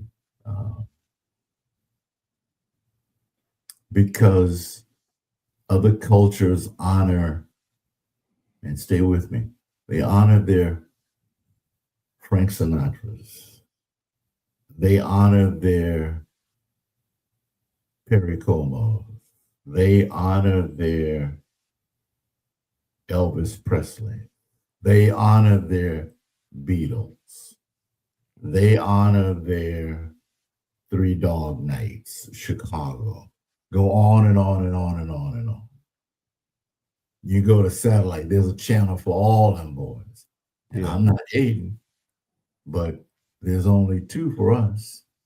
And that's not enough. So whenever we do what we do for the love of the music and the people who love those artists, I applaud. I salute every one of the men and women who entertain us on a Friday, Saturday, Sunday night, or through the week at a half hour. They throw a little maize in the mix, you know you're in a good place, at least in my world. That's my slice of heaven. Yeah. Little golden time of day and a cup of hibiscus tea. I'm good. Well, one of my favorites is Look in Your Eyes. Mm-hmm. To me, that always sets the tempo. And I just like the song, period. It's just a good, man, just a groovy song, if you will. It is. Yeah. It is. I feel that I want it. Yeah. I found one I dedicated to both ex-wives. I wish you well. Yeah. Frankie was my go-to guy, man. Yeah. Poof. Yeah, man. So, yeah, but that was shoot pop, and that was just on that side of the fence. I forgot to mention to you groups called Parliament, Funkadelic. Yeah. Groups called Lakeside, Cameo, the rebirth of the Barcades and their partners Can Function. All that was in that same era, man. Yeah. All of it. And they were all brand new. And the Barcades had a brand new sound because everything they'd done before them was either the instrumental Green Onion type, or it was backing of Otis Redding and doing that Stax, R&B stuff. And there was a lot of studio time with the Barcades on a bunch of Stax cuts from a lot of different they played everybody, man. They did Carl Thomas. They did stuff with Rufus, Sam and Dave. And basically all local kids. They all went to high school together right in Memphis, which I also found fascinating. And then around the corner from Stax Records was Stax is on Macklemore, or was on Macklemore. Al Green Studio, the High Studio. So you had Willie Mitchell, probably about a block down and to the left, with his studio doing all of the Ann Peoples and Al Green stuff at the Ohio studio. And then I'm saying, you go down Popular and you'll see the old Sun studio where Elvis did all his cuts and all that rockabilly sound that came out of it. It was a great time personally. I think that studio thing that I was a part of, because I did play, that probably resonates more than some of the radio stuff, Poppa. But just to look back and see that, man, I was there, I was in there, I stood there. Really didn't know what we were hearing or how big it was going to be. It was a good song, but would have never known that it had become that legendary on the other side of my life. So that musical journey, man. But that's why I encourage so many people, if you got family in Memphis and you've never taken those studio tours, and with Kirk Whalum now heading up the Conservancy in Memphis with the Stax label and the school, you really owe it to yourself to go by. Or maybe you're a member of St. Jude and you're going to go by St. Jude Hospital. All of those buildings and places are within a 5-mile area of each other. Yeah. Not too far at all. So I've seen the St. Jude's building, and I went down Bill Street. It was talking about history. Yeah, and you're there, and that's where the history, the sharecroppers come up from the Delta, who, they've been working all week and they just came up to blow off some steam and lose all that. That it's what we did as a culture to get away from the ugliness of what they had to get back to early Monday morning. But they had a good time. They had a foot stomping good time. I promise you that. So to have a little piece of that in my life, or to be able to perform with some of those folks, it was special. Ben Cawley, who was the survivor of the Otis Redding crash, trumpet player. And when Ben got cleared, he granted me an interview at K97 in Memphis, and we swapped some old trumpet stories, and he invited me to come to a place called Captain Billboards on the what year was that? 83, late 82, early 83. Yeah, 82, 83. I was in Memphis through late 84. So, 83. And Ben Cawley invited me to play with him that night at they call it the Boat. And they always had a live band, great seafood, some of the coldest beer in America. And it was a fun night. I'm all of 20 something. And you don't think about it, because again, until you get asked that question, the impact of playing with the last survivor of the plane crash. Now, James Alexander, the bass player, wasn't on the plane, but he survived because it wasn't his turn to fly. They took turns. The band took turns flying with Otis, and it wasn't James's turn to fly. And then the only survivor of the crash, Ben Cawley, and Ben never really, mentally, it just messed him up. Those were soulmates, those were classmates, those were diaper buddies, guys that grew up together, and they played in bands all through elementary, junior, and senior high school. So it was a tragic loss for him. He shared a story. I've got that interview archived somewhere in Memphis era. But really a good guy, Took a liking to me. Let me make some noise one night on stage, and that was the end of that. So, but yeah, those are the impactful things about this journey so far in that era that made sense. Yeah, that's one in a lifetime. Opportunity of a lifetime. Just being ready, because I always kept my box 7C mouthpiece. Always had it. Ron Lee Davis from the Earth, Wind and Fire, Phoenix Horns, and Earth, Wind and Fire. He lived in Chicago, and horn players have a way of finding me, and we chit chatted. So he gave me this gold plated mouthpiece. Always spoke well of building your armature, learning how to not overblow, overplay, keep steady pace and timing. It was a piece of a craft. It's an art. But yeah, I miss playing from time to time. I really do. Really do. But we've got other stuff in front of us right now. So I'm happy to have that in my history. And both horns are here at the house now. So we're good. You pick it up every once in a while. Every now and then I squawk through it. I know that I was working on Amazing Grace the other day, and Aubrey was like, "Poppy, please stop." You making the babies cry, including me. She said, "Poppy, please stop." I said, "I'm trying to practice Amazing Grace." She said, "Please, Poppy." So, yeah. You have punished us enough. Give us a break. Just, yeah. I'll do the dishes. There you go. And after 30-some years, you learn that, when the lips go, that's about it. So, but I can still roll a couple R's and yeah, that's about it. But as far as fingering and reading, it takes a minute. We haven't went and got a beginner's book to try to see if I can really put some time into it. I'm like, nah, this is a bit much. So, it is a bit much.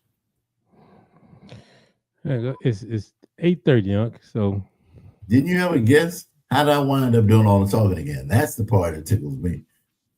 That's why when I called you, I said, well, I'm gonna need some filler time because it's gonna be you and I, because my guest called and said, hey, he had to work at the last minute. Oh, okay. And so, hey, David Cowboy Cool Chick, Cowboy Walker, in the building. David dropped a remix of a song I like, "Looking for My Baby," which is when I used to play at the Rooster, and I still play from time to time the old stepping song. He sent me the remake of it. So now you don't play the Rooster anymore, Pop? Not at all. Okay. Not at all. Okay. Long story. Okay. Long story. Had fun. I was there for 2 years. I thought so. Yeah. Every other Wednesday and every Friday. You did the Friday with Candy for a long time, right? I did. And did you ever work with Bassman, or was it just Candy at the time? Candy Eastman and Candy Bodacious. Oh, Connie Bodacious. Yeah. Because I know, I guess Robert did it up until he passed away. Yeah, he had passed away. I remember seeing him there and I would go by it, but he had passed away. Would have loved to have worked with him, because I always like him say, Robert Bassman Washington. He's a good cat, man. Really, really good dude. Yeah. Mm-hmm. So, yeah. Well, I appreciate the conversation as always. I won't see you this week because, I have a long week. Tomorrow I'm back at the station doing a 36. I go to work in the morning, get off Wednesday evening, and I got to play at the Pink Building for Liz Cook kickoff ride. And then, yeah. That time already? Yeah. That time. Wait a minute. Now, somebody just left you a note. I can't see all of it on my side, but because you promised some, I don't know if you promised, but we're supposed to be playing some Johnny Taylor or Peabo Bryson, right? interesting show tonight, going back in history and listening to all things that I could. Funky Larry Jones has made him the legend that he has today. I've learned a lot tonight. I have enjoyed. Well, thank you. My pleasure to share. Yeah, that's the Texas Radio Hall of Fame, everybody. I'm Poppa C's friend. That's who I am. I'm Poppa C's guy. I like that. Speaking of guys and trail riding, how's Charlie Boy doing? He's good. I good? talk to him like once every other week. He's not big on conversation these days, but he's talking a lot stronger now. Well, he's earned it. If y'all don't know Charlie Boy, he's one of the great promoters of a ton of shows and all of Houston. Just one of the best promoters I ever worked with in my life. And he likes to tell the story of how I helped him get that sellout with Bobby Bland. Was it Mel Waiters? Was Bobby? Yeah. Mel was new, so he didn't know much about Mel, and we had just started playing whiskey. And, but if you sit with him long enough, I can ride with him. I roll with him in the truck and sit with him. He gonna rehash it all. He's proud of it, man. But Charlie Boy has some stories, man. But we put on some miles with Lady Arch and the Superior Band and other folk down there in Morton and Bay City and all. Real good guy. Yeah. Now we tell you a quick story. Mm-hmm. Well, you were there. We were down there in Bay City when Ray Ramsey called us to the back. Oh, yeah. That night. That night. Yeah. And Charlie Boy put $17,000 in that man's hand, man. Mm-hmm. That was the final payment. And so Ray, I can tell something wasn't right, man, because I was over there talking to Jay Moore's group, laughing, talking with them. And Ray Ramsey bought Frank Johnson and Bad Girl, who has a song with King George. Mm-hmm. He had them signed. They was down there. They was down, and then it was another guy. That wasn't Lamar Brace, I don't think. Anyway, so he put him to the side. Charlie Boy, he gave me the reins. Whatever you want to do, because Lady Arch and Superior Band, they were there. And he said, Ray Ramsey came to me, hey. And I'm thinking what he did was brought those artists with him, promised them they were going to get something to perform, even though they wasn't on the flyer and they went on the commercial because Don Sam cut the commercial. All right. For the show. It was on the radio and, social media. And so he walked up to me. He said, hey, Poppa C, you think you can get Frank and Bad Girl to perform? I say, well, probably so. Walter D was there, DJing. And so I said, I went to Charlie Boy. I said, hey, he got a couple of artists with him. He want to, get him on the show for a second. He want a song apiece. He said, Charlie Boy said, well, whatever you want to do, Poppa C. Well, Frank Johnson got a song, Hate on Me. He's kind of hot. Mm-hmm. And I said, well, I'll tell you what. I said, you let Bad Girl perform, and then there's one other guy, I can't think of his name, but he had an attitude too. Because, to them, they got one little single or something, they pooped and stink. And so she performed, and Frank Johnson, he's the one with the attitude. But he didn't get a chance to because Charlie Boy said, cut it off and let bring the Superior Band on. And so Charlie Boy, he said, Poppa C, come to the back, to the office back there. So I'm thinking it was a problem with Ray Ramsey because I didn't let his main guy perform. All right. Cut it off. And so we went in the room back there, and the guy, Ray Ramsey, told Charlie Boy, he said, well, King George not here. You know, and we done in Bay City, the stands were full, and then all VIP section was all sold out, all those tables, and they were double the price. And Charlie Boy took his hat off, man. Uncle, he slammed that hat down on that table, man.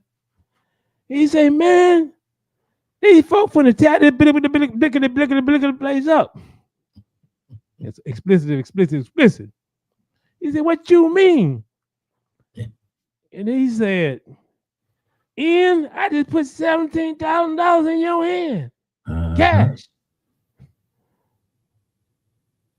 And so when he said that, he started lying and saying King George is, I think he's on that sauce. He got a drinking problem. He missed his plane and all kind of stuff, man. Did we ever find out what happened? He did. He called me 2 days later. We talked to King George management.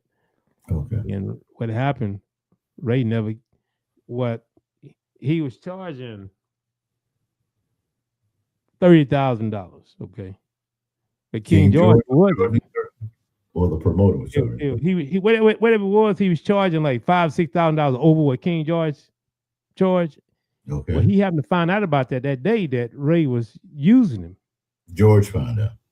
Yeah, George found out. Okay. So he didn't come. And so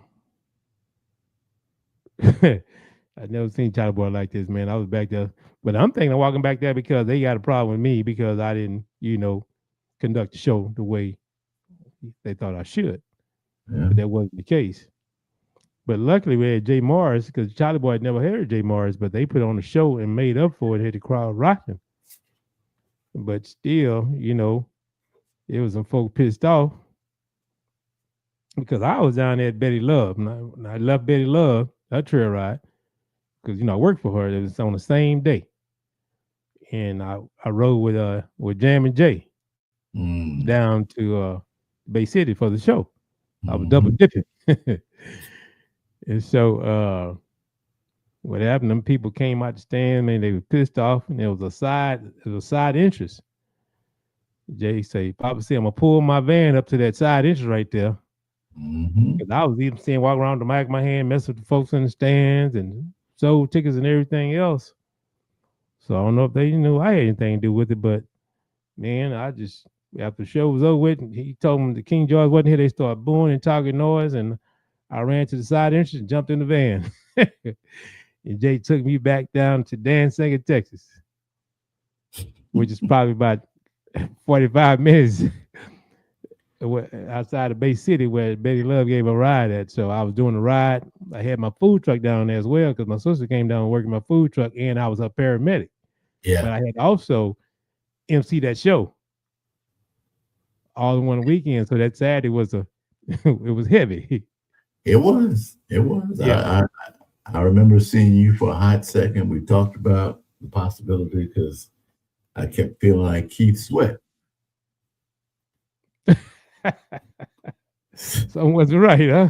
I did something just Something wasn't right. Somewhat right, man. But yeah, we share that story to give props to one of the good guys in the building who always try to bring great entertainment to the area, no matter where. But Charlie Boy, special cat, man. I tip my hat tonight to him. Special. Good guy, man. Matter of fact, since you I have to call him tomorrow. He gonna talk to me real short.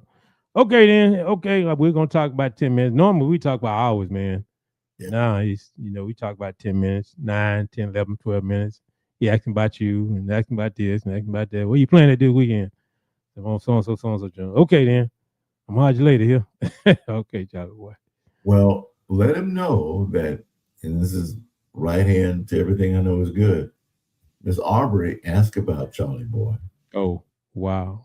And Derek, because her breakout party, the first time we met you with your food truck, was a show that the blind guy was on that sang. Yeah. Where we were then. But she had a good time and remembered, and Charlie Boy was always nice to Miss Arbery, and we were in her room doing something. Sit, Bobby. Have you talked to Uncle Charlie Boy? I said, you know I haven't, but I'll tell him you asked about it. Yeah, that was Jay Hammer. Jay Hammer, yeah. Uh-huh. That show. Yeah. Yeah, that was Jay Hammer, and we had Jay Paul that night. Mm-hmm. Yeah. That was a show, huh? I mean, it was. Yeah, it really was. My food truck did well that day, bro. Yeah. Yeah. Yeah, we were all having a good time. So, do you remember where was that? That was in Needville. Needville. Yes. The track star and his family, because we made such a big deal about it on 102. We were going down to Needville, and the baseball team was doing well, little league team. Yeah. All right.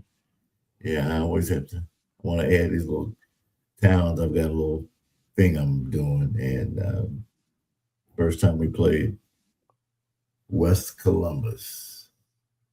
First time we were in Columbus, and then Warden was so amazing.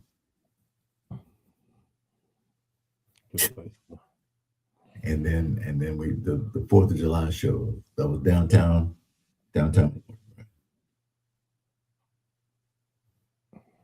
What was that? Was that Needville? I mean Warren? I'm thinking it was downtown Warden. Yeah. Because Mr. He did everything free those years. He gave, we didn't have to pay for anything. And everybody came, top-notch entertainers, OJ's played. I mean, everybody was there. Now, were you with us that day? We were down in Bay City when we had Superior Band and Kenny Wayne. I was. Yeah. Almost everything after that first show I did with Charlie Boy, with Mel and BB King, I was involved somewhere. Yeah. James Simmons, thank you, Lady Audrey. Yeah, Juneteenth, Bob. It was Warden. Because I was teasing Miss Charlene. I said, it's nice this town. We can move down here. I like small downtowns like that. She said, "Nah, we're not moving." Yeah, James Simmons. Thank you, Lady Audrey. Those were some really good shows. Really good shows. All right, man. Well, I know you got a role. You got a big name. Have you decided what we're gonna walk out on? Other than your closing theme song, are you playing some Johnny Taylor? It's gonna be some little Johnny Taylor, man. I'm gonna be selfish because when I went to the arena, my first time seeing Johnny Taylor, man, I was excited, and he walked down that aisle. To something like this. Man, I'm down to my last $2. This chick told me she want mink coats and diamond rings, a black navigator and things. Big head $100 bill. Well, big head $100 bill. I need some big head hundreds to go with these ones and twos. Well, my baby love me with Marcus and Saks Fifth Avenue. Well, I need some big head hundreds to pay for a brand new ride. Well, I need some big head hundreds, y'all, to keep my baby satisfied. If I need y'all, I need some big head hundreds. That's what I want. That's what I need. Big head hundreds. I got to keep my baby pleased now. Big head hundreds. That's what I want. That's what I need. Big head hundreds. I got to keep my baby pleased. Money, money, money, money. Working hard all day. Money, money, money. I need some big head hundreds to buy my baby a diamond ring. Yeah. Oh, Jody's on the corner. He got a bank and plenty of everything. Yeah. Hey, I need some big had hundreds to go with these hugs and thrills. Yeah, love makes the world go round, but money green the wheel. That's what she told me. I need some big head hugs. That's what I want. That's what I need. Big head hugs. I got to keep my baby, please. Now, big head hugs. That's what I want. What I need. Well, big head hugs. I got to keep my baby, please. Well. Oh, yeah. Oh, yeah. Hey, all right now. I need some big head hugs. That's what I want. That's what I need. Big head hugs. I got to keep my baby, please need. Big head hugs. That's what I want. That's what I need. Big head hugs. I got to keep my baby, please. I need some big head hugs. Big head hugs. That's what I want and need. Big head hugs. I got to keep my baby, please. Big head hugs. That's what I want. That's what I need. Well, big head hugs. I got to keep my baby, please. Well, big head hugs. Big head Yeah, hugs. that's the first time I ever seen him. I was down at the Arena Theater. Mhm. I don't know if he had his E&J or Wellers or he in a crime, but he walked out down there. Oh man, he had a robe on. Ah, And I don't know if the guy even introduced him, but he came out and the crowd went wild, and my eyes was this big because I looked up on some tickets from somebody, and I was there, and I was so excited, man. mhm. It was just awesome to see. Yeah. It's my first and my last time seeing Johnny Taylor live. He was a star, Papa, in every sense of the word. He walked like a star. He carried himself like a star. He was always kind to his audience, at least those that I was a part of. To see, he enjoyed messing with folk, you know, and he was a singer, man. So you know, forever live Johnny Taylor. All right. Yeah. Yep. Yeah. Good stuff, man. Well, I appreciate you hanging out with us. Oh yeah, yeah. I'm learning more stuff about myself. Well, I'm like, man, I forgot for real. But I appreciate you for always having me on, like I said, and most kind to men and women who watch your show, who don't even participate with a comment or two. They're laying back in the cut watching it. And I thank all y'all, really. And I really appreciate Ms. Audrey for digging up Mr. Simmons' name in that Juneteenth celebration. She said, we did that about 10 years. There's always something to look forward to. And Charlie, but you gonna be with me this year? I said, yes, sir. I'm there. I said, you didn't even have to ask. I appreciate you, man. I really do. Well, you know, nothing like making memories, man, because folk will say we sit and watch Poppa C and Uncle Funky have a conversation. Uncle Funky give us all his treasures, man. Hey, Patrick Rodriguez. Yes, as much as I can remember. Well, as much as I can remember.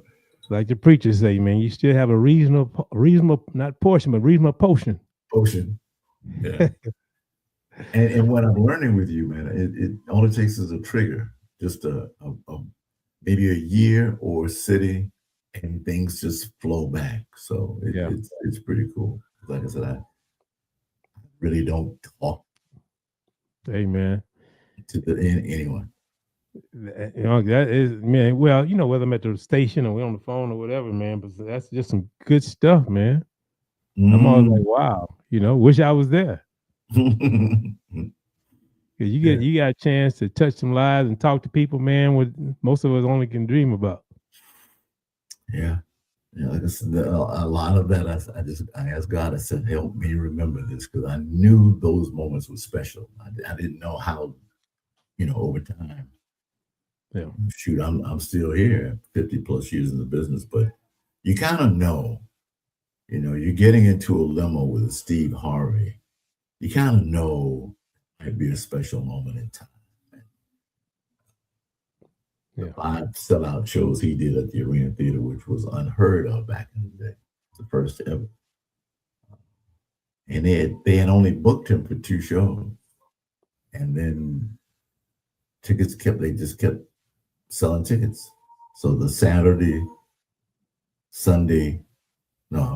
Friday, Saturday, Sunday, he was booked somewhere and came back on a Monday or a Tuesday to finish out the week. But some historic pieces of my life. And I appreciate you asking, because I'll certainly share. Yeah, I appreciate listening and learning and hearing. Yeah. You need to write that book one day, or do that short film. I gotta finish. I've got stacks of yellow pads and stuff. Just when I think I have a chapter done, something else pops up that I continue. But yeah, it's pressing now more than it has in a long time. And there are at least 2 kids' books that I should have finished by now. I'm procrastinating on, so I got to get that out of my life to finish. But yeah, one will be dedicated to Sonny, and the next will be dedicated to Aubrey, because they were both fabulous young ladies in my life that taking me someplace. So yeah, it's in there, Pop. I've got to take some of my own advice and just get it done. Just get it done. And with technology, what it is now, it's easier than ever to get stuff done and out on the marketplace. So keep pushing me. We'll get the stories. All right. All right, Uncle. Well, have a good night. We'll talk probably tomorrow or so. As always. Yes, sir. I love you, man. I love you. I appreciate you, man. Have a good show tomorrow. Yes, sir. Yes, sir. We're gonna do something. I never know, but we're gonna do something. Yeah. We're gonna have some fun. I guarantee we'll always have fun. So. Poppa C, everybody. All right, Uncle. One and only Uncle Funky Larry Jones, the Texas Radio Hall of Famer, Uncle Funky Larry Jones. Appreciate you, sir. Have a good night. City Boy P in the building. Chrissy Love. What's up, City Boy P? So that was Uncle Funky, y'all. He's out, man. We've had many conversations at the radio station. And they never get old, man, because he's got a treasure trove of stories of people, of artists that he just mentioned casually. I'm saying, you spoke with that person, or you had a conversation with that person, or you hung out with this person? Yeah. He's touched probably about 20 radio stations in different cities, but man, he's talking about some stories. He has some stories. Touch some folk, but Sandra Richardson, I'm gonna give you a Peebo that you asked for, baby.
Oh, baby, here is a soul of which you've taken control.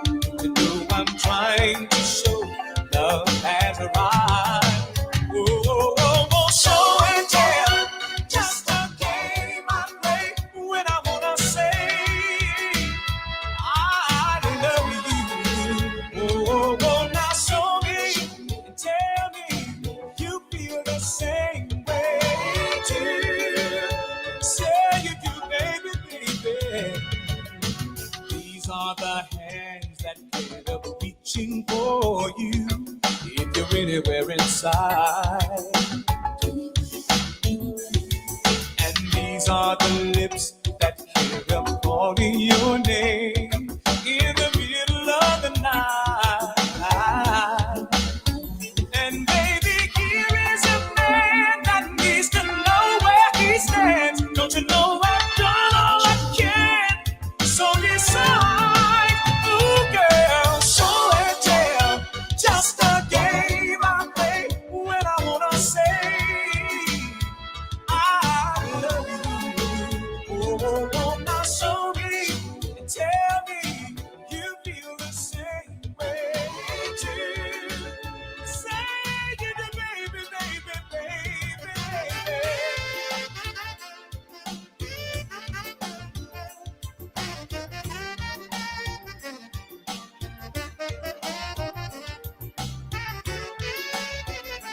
Oh, oh, oh. Say you do, baby. Oh, baby, give me the soul of which you've taken control. Don't you know I'm trying to show love has arrived? Ooh, girl, show and tell. Just a game I play when I wanna say I love you. Oh, now show me, tell me you feel the same way too. Say you do, baby, baby, baby, baby. Show and tell, just a game I play when I wanna say I love you. Now show me, tell me you feel the same way. The same way, baby. Oh, oh, oh, now show and tell. Just a game I play when I wanna say I love you. Show me, tell me you feel the same way too. Say yeah, baby, baby, baby, baby, baby.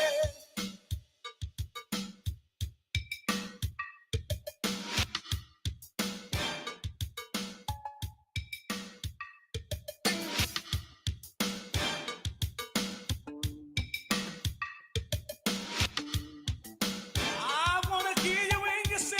I love to hear you sing. Sing it. Oh, sure, won't you show me? I wanna hear you sing. Sing it. Lady Audrey said she played show and tell as a kid. I'm sure we all did, Lady Audrey. It's funny. You know, I have Lady Audrey on the line. I have City Boy P and Chrissy Love. All that's Houston talent hanging out with us tonight. I appreciate it. City Boy P sent me a text saying that he sent me a new song that can be the first to play in the club. Well, I gotta look at my email, City Boy P. But you know, I always like showing the locals love. But you know, this is a blues and southern soul show, y'all. I play a little R&B, and you know, when I'm in the club and somebody asks me for a song in a different genre, and I want to get back to the blues or get back to the up tempo R&B, whatever, I always find songs to just help me transition back. So I'm kind of give you all a taste of what I do to get back to what we do on Monday night.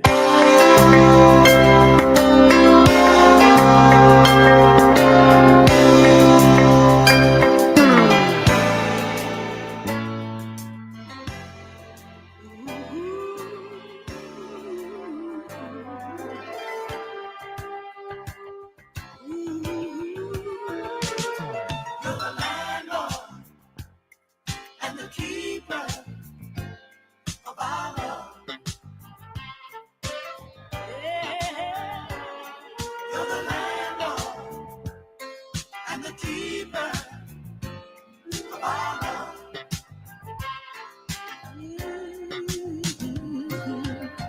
Here was a heart torn apart, desperately in need of fixing. I never found a heart big enough, let alone someone in whom I could trust. Oh, you opened up to let me see. In your heart, there was room enough for me. You're the landlord and the keeper of our love. You're the landlord and the keeper of our love. Well, I had no place to go, left to wander aimlessly. Often I was asked to spend the night, ooh, but my heart wouldn't let me. It didn't feel right. I don't know how or where you found the key, ooh, but you unlocked every door inside of me.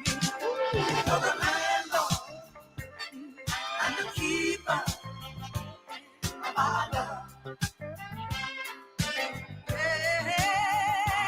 You're the landlord and the keeper who comes to see me.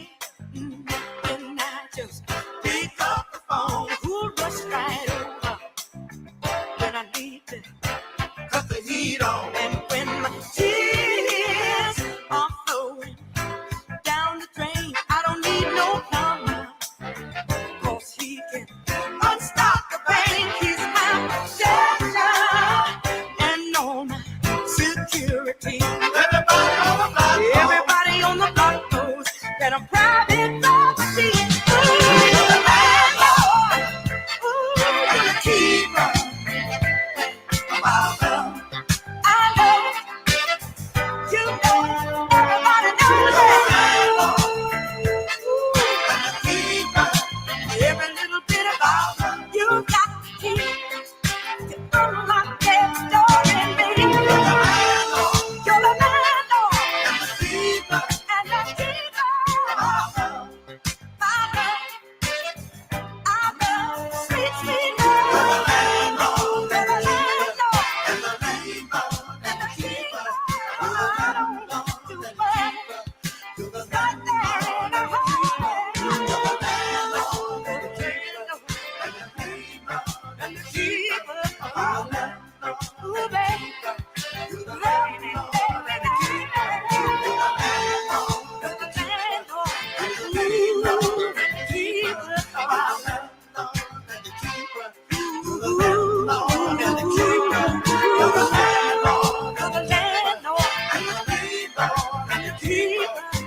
I didn't know that it came to me like a promise.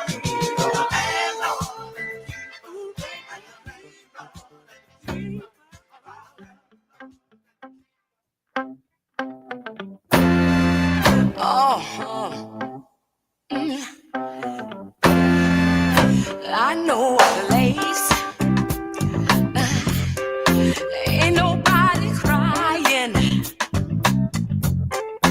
Ain't nobody worried. Ain't no smiling faces. No, no, lying to the races. Help me. Come on, come on. Somebody help me now. I'll take you there. Help me, y'all. I'll take you there. Help me now. I'll take you there. Oh, I'll take you there. Oh, oh, mercy. I'll take take you there. Oh, let me take you there. I'll take you there.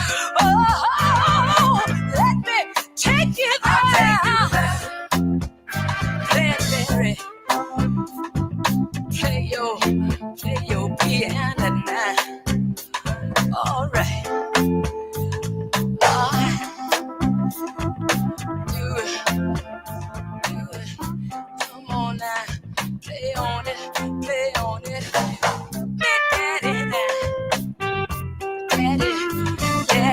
Daddy.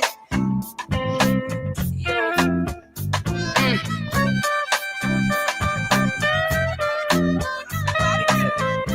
Ooh, oh. All right, now, baby, little lady, need you here, help me out.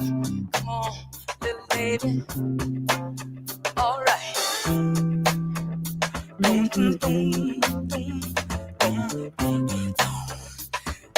Doing something so. I know a place, y'all. I'll take you there. Ain't nobody crying. I'll take you there. Ain't nobody worried. I'll take you there. No smiling faces. I'll take you there. Like to the races. I'll take you there. Oh, I'll take you there. Oh, I'll take you there. Mercy now. I'll take you. I'm calling for mercy. I'll take you there. Mercy. To have a good time. That's on my mind. Radar, you got a story for me? Got my money. You gonna tell me about it? I got my whiskey. Tonight I'm gonna get real tipsy.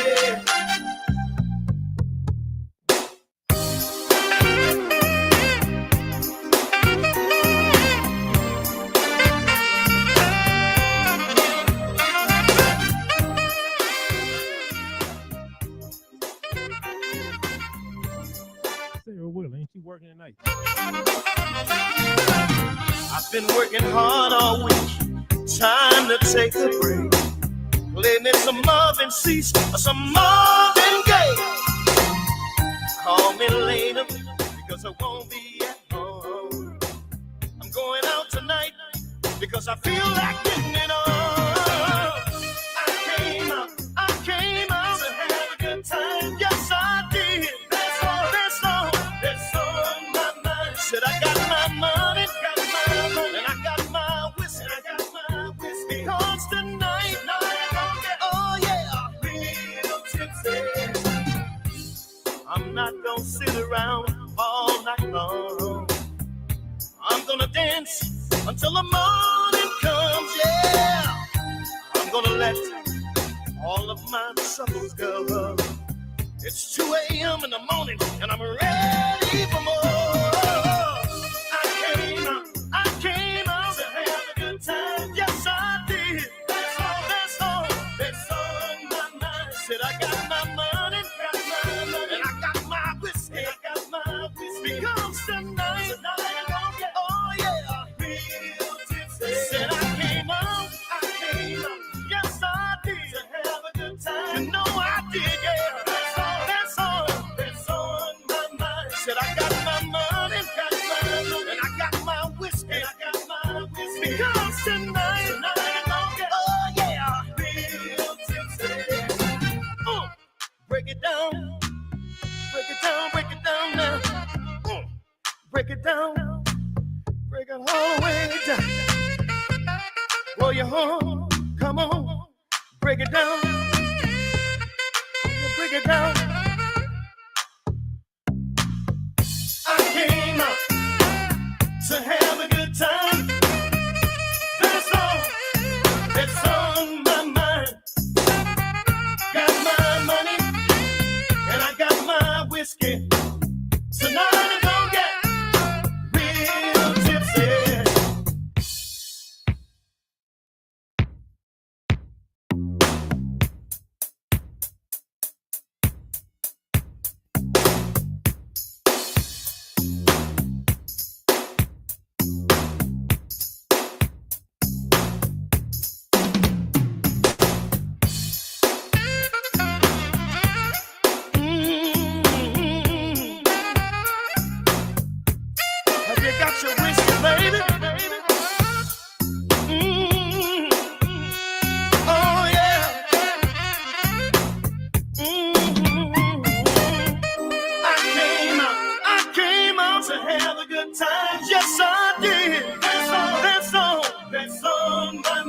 Said I got my money, and I got my whiskey, because tonight, oh yeah, said I came out, you know I did, you know I did now, that's all,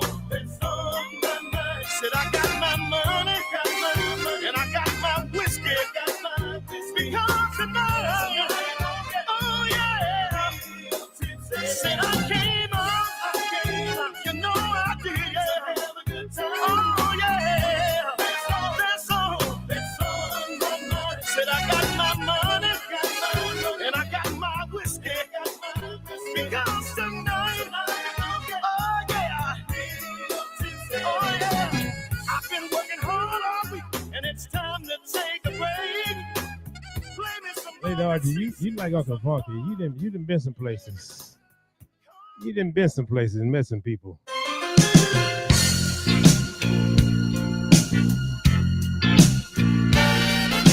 got to listen to me. Let me tell you, love is the worst habit you could ever get hooked on. Love can wreck the weak and tear down the strong.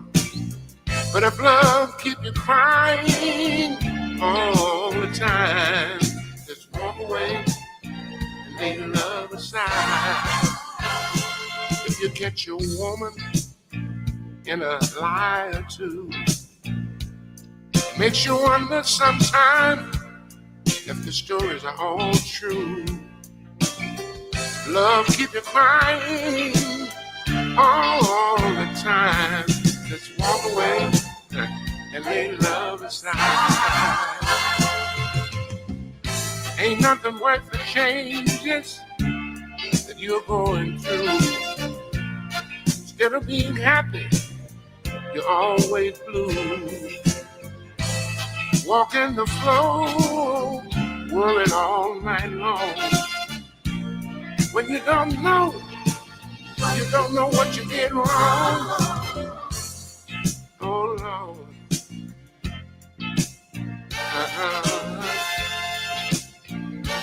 There's one more thing. Love can make you happy. Love can make you cry. Make you wanna live, sometimes you wanna die. It ain't worth the changes. Forget about all your pride and let love aside.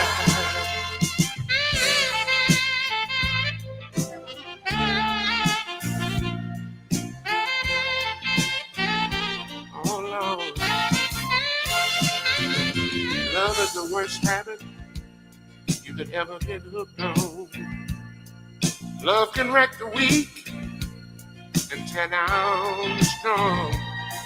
But if love keep you crying all the time, walk away and lay love aside. Lay it on the side, lay it on the side. Lay it on down, lay it on down. If it hurts you, baby, lay it on the side. I don't mean maybe, lay it on the side.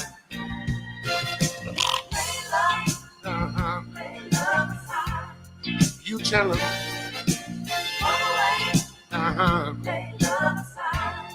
I like to hear you say it. Say it again. Why don't Yeah, you know, Superior Band, hey, I done been there. I ain't seen a whole lot of shows. But y'all always did y'all thing, man.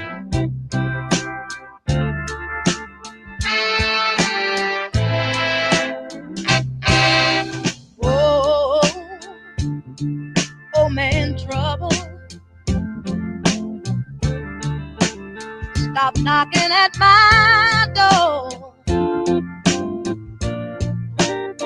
You used to be a good friend of mine, but you can't hang around me no more. Heartache. Stop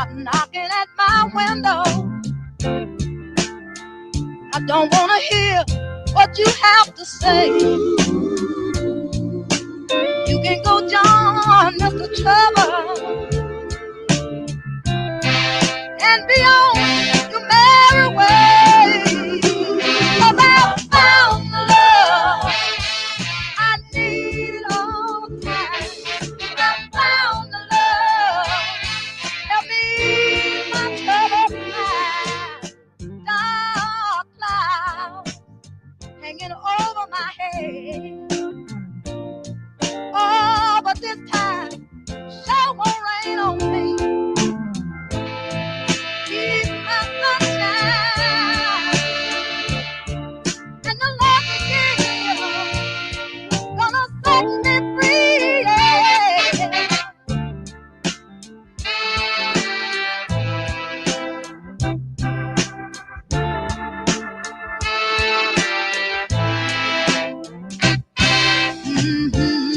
Sadness, I have no more use for you.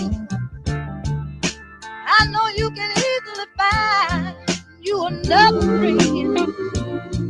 'Cause I found someone to take away my trouble, bring my sadness to an end. Oh, I found the love I need all the time.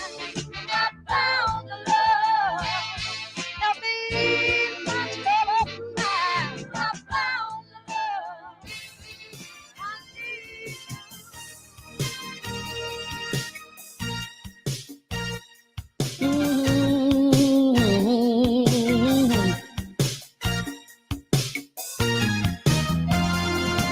The way you've been doing me, it just ain't right. Spending time after work, going out, staying all night. Now you come home without any explanation. We don't even have a decent conversation. I don't know how can we get it straight. All you wanna do is, baby, run and play. But you got me worried about the way you treat me. You got me worried, baby. Worried, baby. Worried about the way you treat me. I've been going along with this, baby, but even a dog get tired if I don't make it with you. Don't you know I tried? I found your phone numbers on the table, presents under the bed. Oh yeah. Oh, I'm tired talking about it over again. You got me worried, worried about the way you treat me. You got me worried, you got me worried, baby. Worried about the way you treat me. I always respected you. There were times I protected you. Fill me up, let me down. But what I heard about you is all over town. It should be a crime the way you act. You ought to stop cheating behind my back. It should be a shame the way you treat your man. If you lose your good thing, you're one to blame. I don't know how we're gonna get straight. All you wanna do is run out and play. Got me worried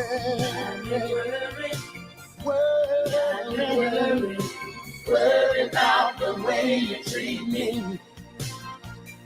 You got me worried. Woman, you got me worried, baby. Worried about the way you treat me. You got me worried. You know I can't sleep at night. Wondering about what you're doing out there, baby. Listen, you got me worried. You got me worried. Worried about the way you treat me. You don't stop what you're doing, baby. I think I'm gonna find it somewhere else. 'Cause you got me worried. You got me worried, baby. Said I'm tired of worrying, baby. Yeah. You got me worried about the way you treat me. You know I love you. Woman, you know I love you, baby. Worried about the way you treat me. Listen, you know I worry. Ooh, baby, yeah. I'm worried about the way you treat me. Ooh, ooh, baby. Oh, worried about the way you treat me. You got me worried. Woman, you got me Leroy Allen. baby. Leroy Allen. About the way. Late for church, man. Don't let me worry, baby. Woman, don't let me worry.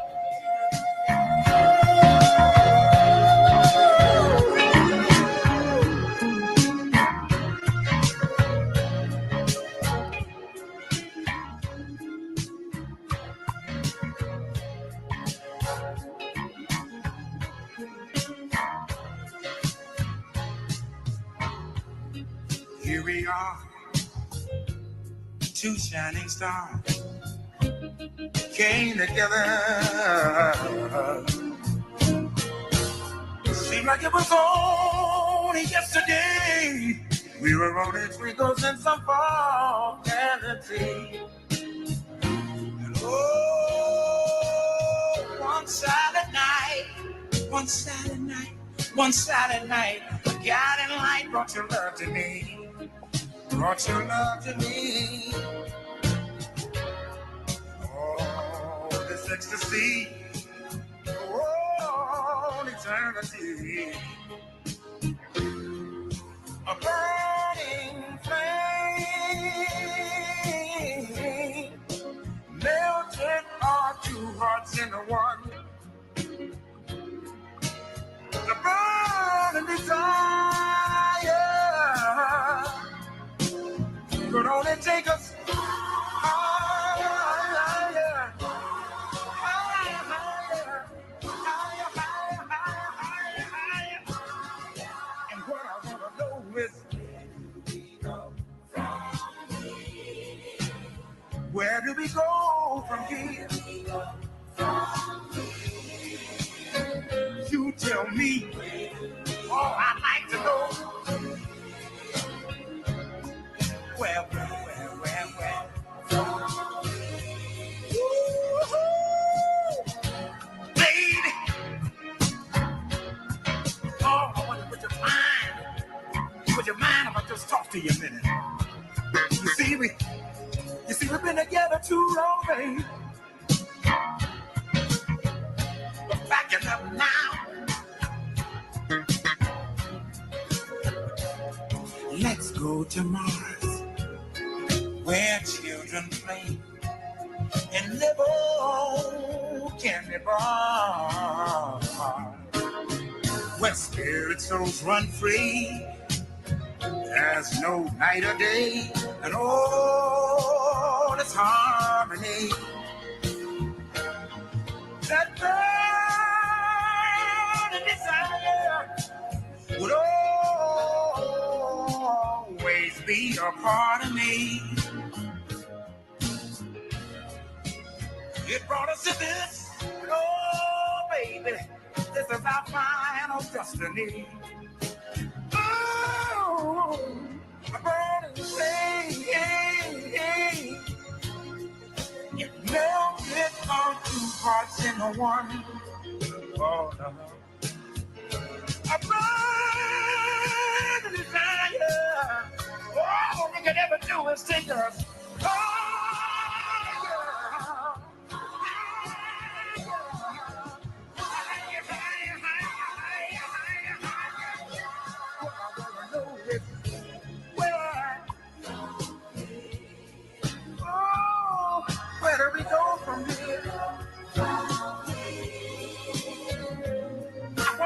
tell me?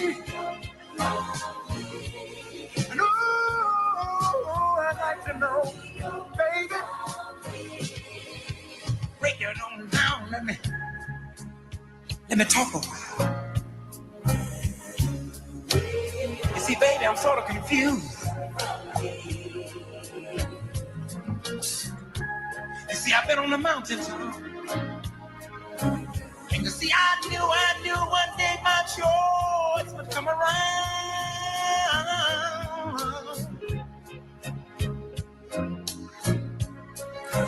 Excuse me while I take my time and sing this song.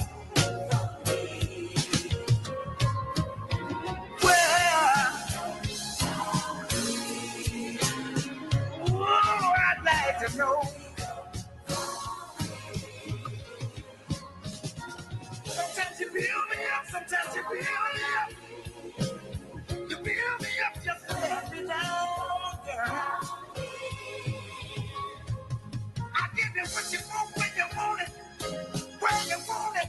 Yeah, it's all gonna turn the wheel that you need my love. You see, I realize, baby, that I need you. You need me. You see, God had a plan, and that's the way our love is supposed to be. Now tell me, where do we go? From here?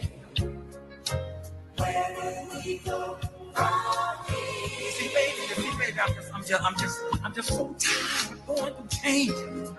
I'm tired of you building me up just to let me down. Make up your mind. Oh, I'd like to know.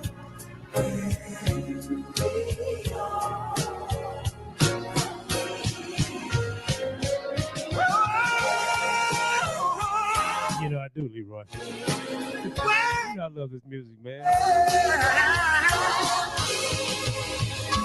It's hard to sit down sometimes. Where do we go? Where do we go?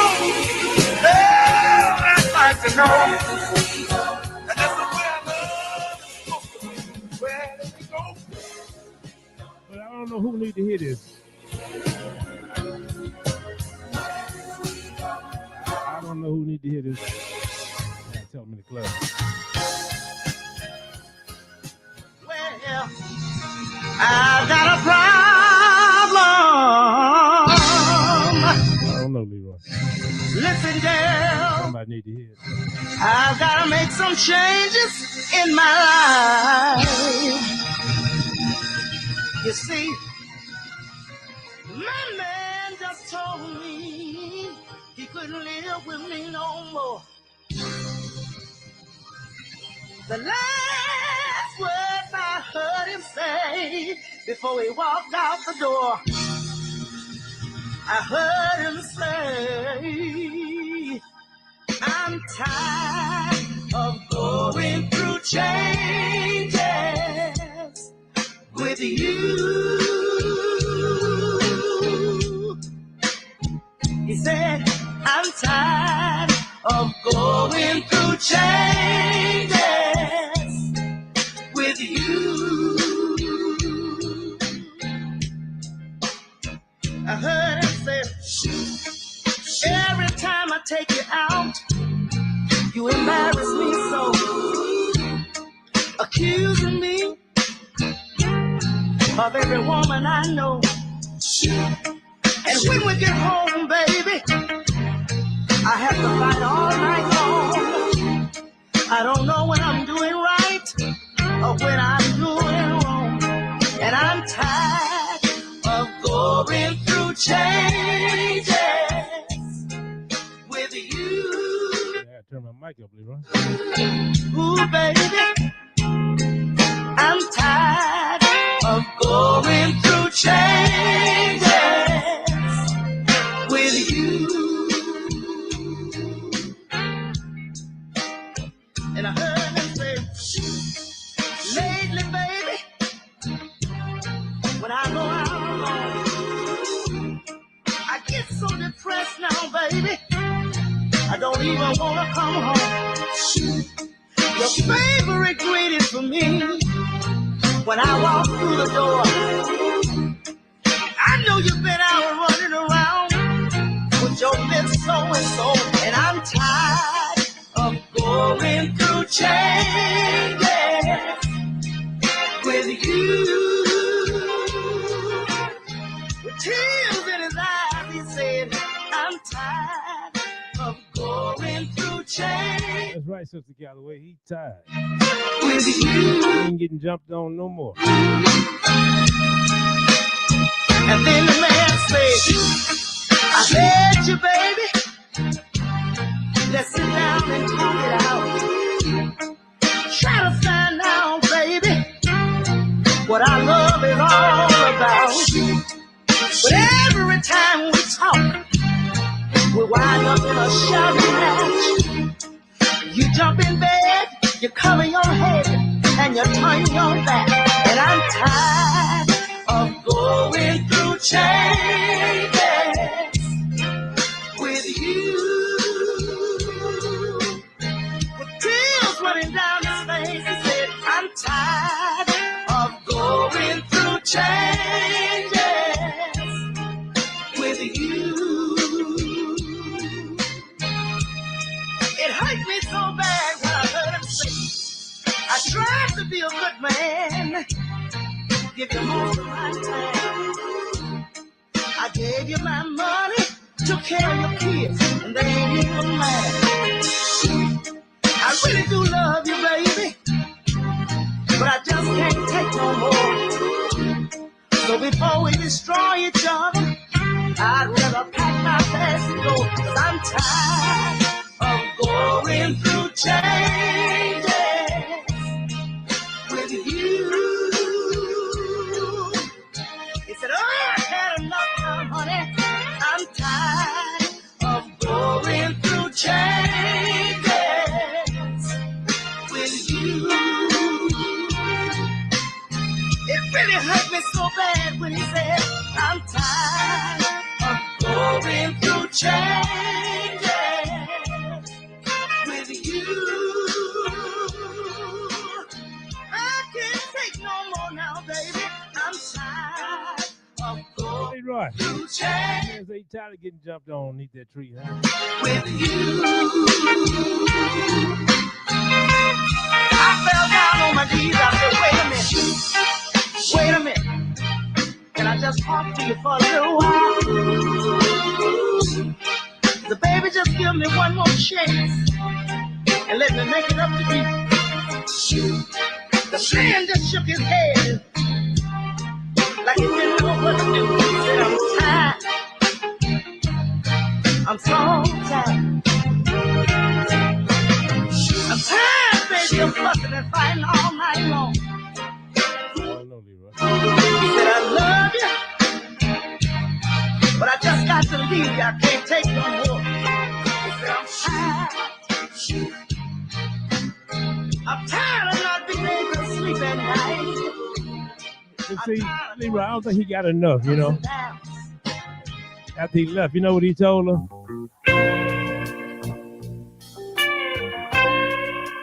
After he said he was tired, guess what he told her? He said he was tired. Nobody to keep me warm, no arms to hold me tight. I'm so unhappy living here all alone, so tired of these cold, lonely nights. Now it's you, girl, you that I need. Without you, honey, my heart's about to freeze. Oh, it's cold, so cold without your love. It's cold in me, so cold without your love.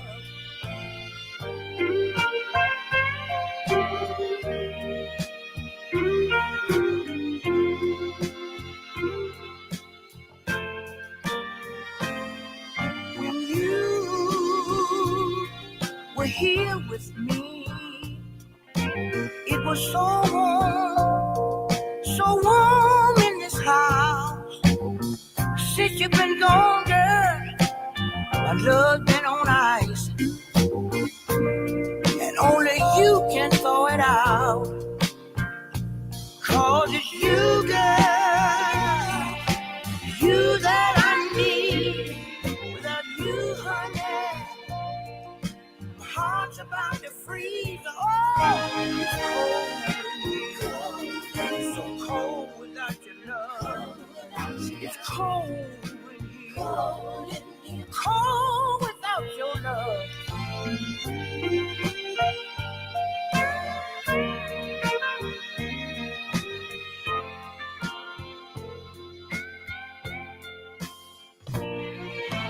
I can't stop the chill running through my veins. Can't hold back the tears, Lord, I can't stop the rain. When I try to forget, I start remembering the way you used to hold me close, and I start trembling, Lord, trembling. 'Cause it's you, girl, you that I need.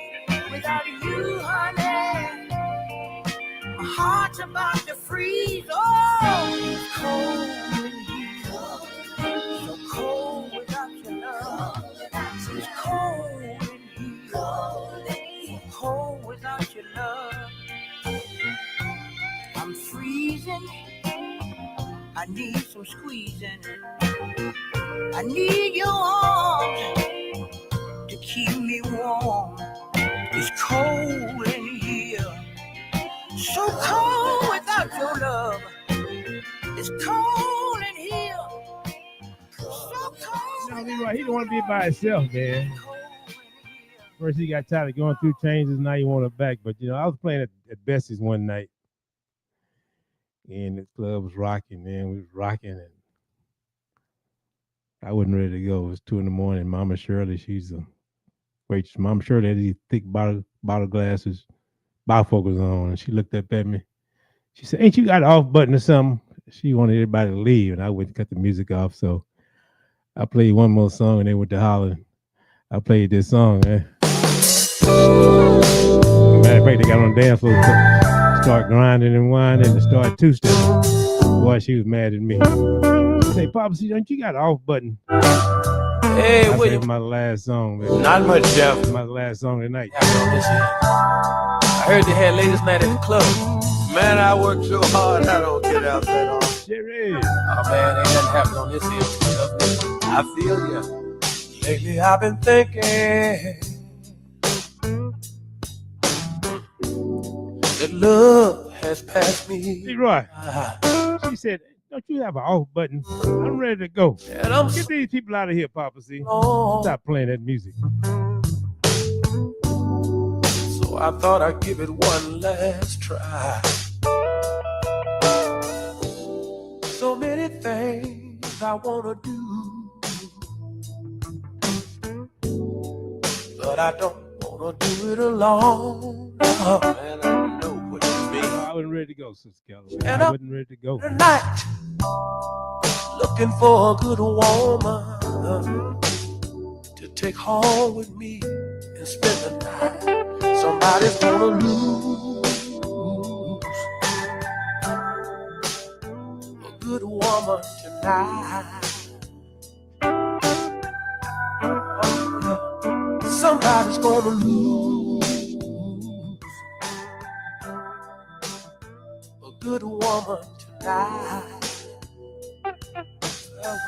Yeah, it was one of them nights. It was nice and cold on the outside. Everybody had their leather on. And I work hard. everybody looking good. The club looking good. Couples looking good. And when I get home, I was feeling good. I was full of that brown. I've been spending my time alone. I was feeling real good. Sitting by the telephone, and it never rings. So I think I'll join you tonight. And Leroy, they was talking back. Look at Go ahead, Poppa C. treat me right, yeah. And when I find somebody a good woman tonight. No, I don't, Leroy. Somebody's gonna lose. You're gonna woman tonight. Somebody's gonna lose. You're gonna lose a good woman tonight, yeah. I said somebody's gonna lose. Somebody's gonna lose a good woman tonight. Sarah, you know about those nights? Yeah, but it's been too long since I held somebody in my arms. Oh, Leroy, they take care of me, man. They took care of me, man. Them folk at Best took care of Papa C, man. I've been working hard all day, but I know love's gonna come my way. And I wanna say, if there's a woman with a man that's doing you wrong, take a listen to the words while I sing the song. If he treats you bad, makes you sad, get up, stand up, and sing along. Oh, I know somebody. If you're out there somewhere, I know that some woman out there. You let me see you. Let's see you, baby. Oh, somebody's gotta lose. Somebody's gonna lose. A good woman tonight. A good woman tonight. If you're out there, baby, and if you need a good man, stand up and sing along with me. Stand up and sing. Oh, na, na, na, na, na, na. Oh, na, na, na, na, na. Oh, na, na, na, na, na. Oh, na. Somebody. Yeah, Sarah, I love them back. Oh, na, Leroy, I would walk the door, Leroy, and Mama Shirley would have my popcorn and hot sauce or my skins. And they get those I forgot that lady's name, but she said, "I'll go, my baby."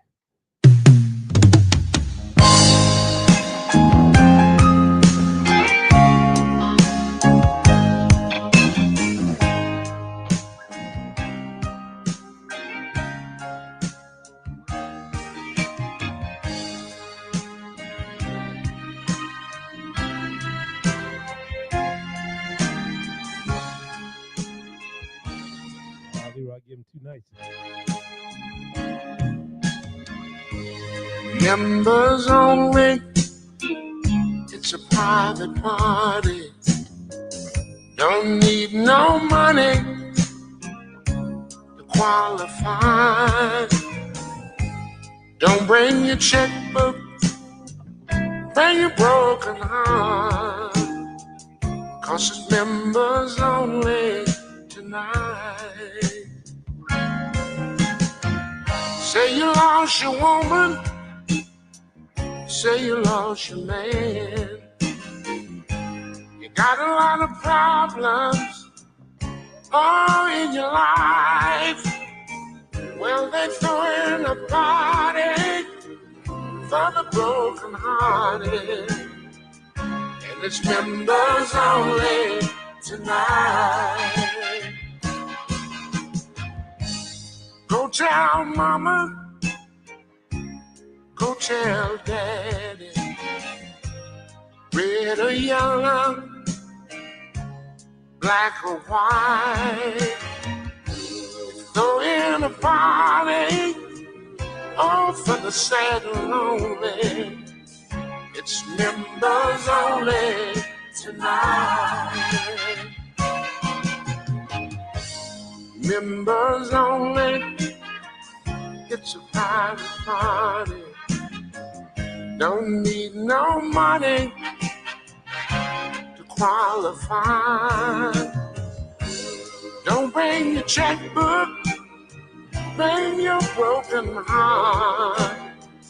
'Cause it's members only tonight. Leroy. I got my album crate sitting beside me, man. I had to dig deep.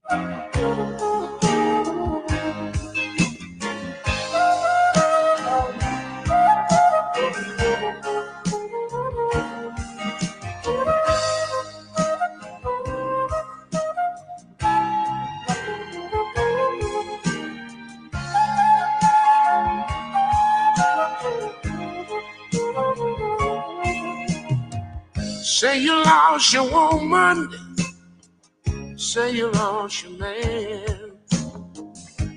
You got a lot of problems in your life. They're throwing a party for the broken-hearted, and it's members only tonight. Go tell mama, go tell daddy, red or yellow, black or white. Throw in a party for the sad and lonely, and it's members only tonight. 'Cause it's members only tonight. 'Cause it's members only tonight. So y'all, when I was at that's my last song tonight, y'all. It's my last song. I gotta do a 36-hour shift. Go to work tomorrow. I get off Wednesday evening. So, but when I was at Bessie's, a guy used to call Poppa Stopper. Poppa was about 90 years old, y'all, but he was the cleanest thing in Bessie's. Sitting in the corner, he have his red hat, red coat, red pants, red shoes, red socks, and have his towel in his hand. But he would tell him sometimes, he'd say, go tell him to put that on the B, turn that record over, put it on the B side. And he was serious. He'd say, go tell him to play the other side of that record he playing now. I want to hear it. So he asked him, turn the record over, play it on the B side, and he meant it. Because, Poppa was back then, he had records. But, yeah, it was a good time at Bessie's, y'all. I mean, it was really, I miss it today. I miss it because we had such a good time on Sunday nights. It was fun. But Leroy, you familiar with this track?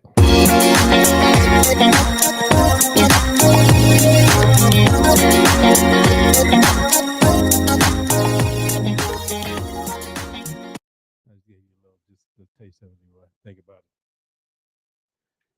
But y'all, I appreciate y'all hanging out with me. I be wanting to shut it down in 2 hours, but I can't because I be wanting to play music as if I don't get enough on weekends, because my weekends have been booked up all month. Friday, Saturday, Sunday, Friday, Saturday, Sunday, Friday, Saturday, Sunday. But I just like music, like bringing happiness and having fun. But if y'all want to see more of me, I'm always at the Pink Building on Scott. Oh, Miss Denise, you late too. At the Pink Building on Scott on Fridays and Sundays, and or you can catch me with Uncle Funky on Saturdays. It's KTSU 90.9, 2 p.m. to 6 p.m. It's called the Ultimate Backyard Party. And some Mondays and Tuesdays I'll hang out with him for jazz from 9 to noon. Yeah. This Wednesday night I'll be at Superstar for Leah's last kickoff trail ride. A bunch of cowboys in the building and cowgirls in the building. He playing a lot of country and Zydeco and stepping music and dance music. So when you get off, music is just peace and quietness. When you get off, I can't, it's in my bones, man. I just, I'm in here all the time playing with the music. Like I don't get enough of it, finding combinations, and I might dabble with Leroy Allen music, or I might listen to some Lady Argent music, or Mel Waiters, Chrissy Love, City Boy P, just listen to different music because when I go to the club on Fridays or Sundays, I always like being different and different twists and, having different type of music. Yeah. But shout out to Uncle Funky, Texas Radio Hall of Famer, for hanging out with us on a Monday evening. My guest hit me up and say, man, they called me into work. I'm not going to be able to interview with you. But that was Kenny Ken. He has 3 artists that he signed. They have some nice music, and we're supposed to discuss them and the music. So he said, I'll join you next Monday night. I said, okay. I could ad-lib and adjust. I can always sit here and talk to Leroy Allen and Sister Calloway and Lady Audrey and Sarah and everybody else on the line. Play some music and have some fun. I have a short drive home, Leroy. So I'm good. I mean, I don't like getting up in the morning. I really don't. The older I get, I just don't like getting up. Once I get to work, I'm all right. But let me tell you, thank you, Sarah. I appreciate you always checking me out. Appreciate the hearts and the likes and all that. It was always good for Facebook and YouTube. So they showed me some love. But yeah, it's hard for me to get up, and once I get to the station, I'm all right. Them 36-hour shifts look like the older I get, the harder they are to get through. But once I get there, I watch the clock for 36 hours. And then when I get off Wednesday, I'll be heading right to the Pink Building, the club, for that kickoff party that night. There's going to be some folk in there, I'm telling you. Yeah. So, y'all like country and Zydeco. 8128 Scott. The Peak Building on Scott. So when I'm in there, I always play. Uncle Funky made me a couple of drops, y'all, and I'm gonna share with y'all some of the drops before I go. This is what I do at the club in between songs, or when I'm switching genres. I might go from R&B to hip hop, Zydeco, or I might go from blues to Leroy, or play some Lady Arj or something. But I'll do something like this. They've come from the north side. They've come from the east side. They've come from the west side. They've come from the south side. They've come from the shores of Galveston to raise superstar. The Pink Building at 8128 Scott. Poppa C. Don't stop. Drop what you got. This is Uncle Funky Larry Jones, and you are jamming with Poppa C inside the Pink Building on Scott. We about to drop it like it's hot. Welcome to Raise Superstar. Your friends brought you inside the Pink Building at 8128 Scott, where it's always hot. Go ahead, drop it, Poppa C. So that's just some of the things he made, for me in between songs. I do something like that, but sometimes I might do something like this. Hey, what's up? Or you're rocking out with Poppa C at Raise Superstar, the Pink Building. You know where you are. 8128 Scott. I might do something like this. This is Leroy Allen, the Silky Soul singer, and you're jamming with the one and only DJ Poppa C. You understand? And then when I play somebody like Nelly Tiger, a lot of folk in the club like, who is that dude? Because I might do this. Hey, y'all. This is your girl, Miss Nelly Tiger Travis, and you are rocking with Mr. Sexy Man, Poppa C Productions, one of the hottest DJs in H-Town. All right, Shay Nicole. It's your girl, Shay Nicole, and you rocking with DJ Poppa C.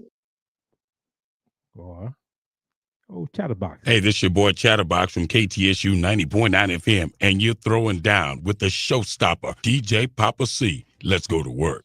you know, the legendary Don. Hey, it's Texas Radio Hall of Famer, the original DS, Don Sam. And you're jamming with the hot boy, DJ Poppa C. No DJ in the city got a drop from Don Sam except me. You know, last but not least. Party people, it's Uncle Funk, Larry Jones, and you're jamming with Poppa C. Enjoy your night, because I know you're drinking and jamming and drinking. Poppa C, do what you do. It's Uncle Funk, Larry Jones from Magic 102.1. So, yeah. I shut off a little bit when I'm in the club, you know, and I normally do the drops and I'm going from a slow song to fast song or going from R&B to Southern Soul or something like that in between. And we do the same thing at the radio station. You know, you hear a commercial, a jingle or something, they go and they switching genres. So just sharing with y'all the DJ world just a little bit. But anyway, just having a little fun at the end of the show, y'all. Once again, I appreciate everybody, all of y'all, and I love y'all from the bottom of my heart, man. It's just like hanging out with your family every Monday night, man. I just can't get enough, and I need to get off. But, you know.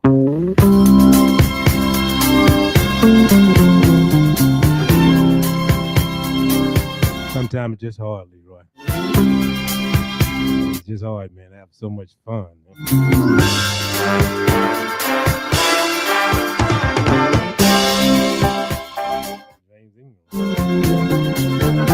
I have one from James Engine.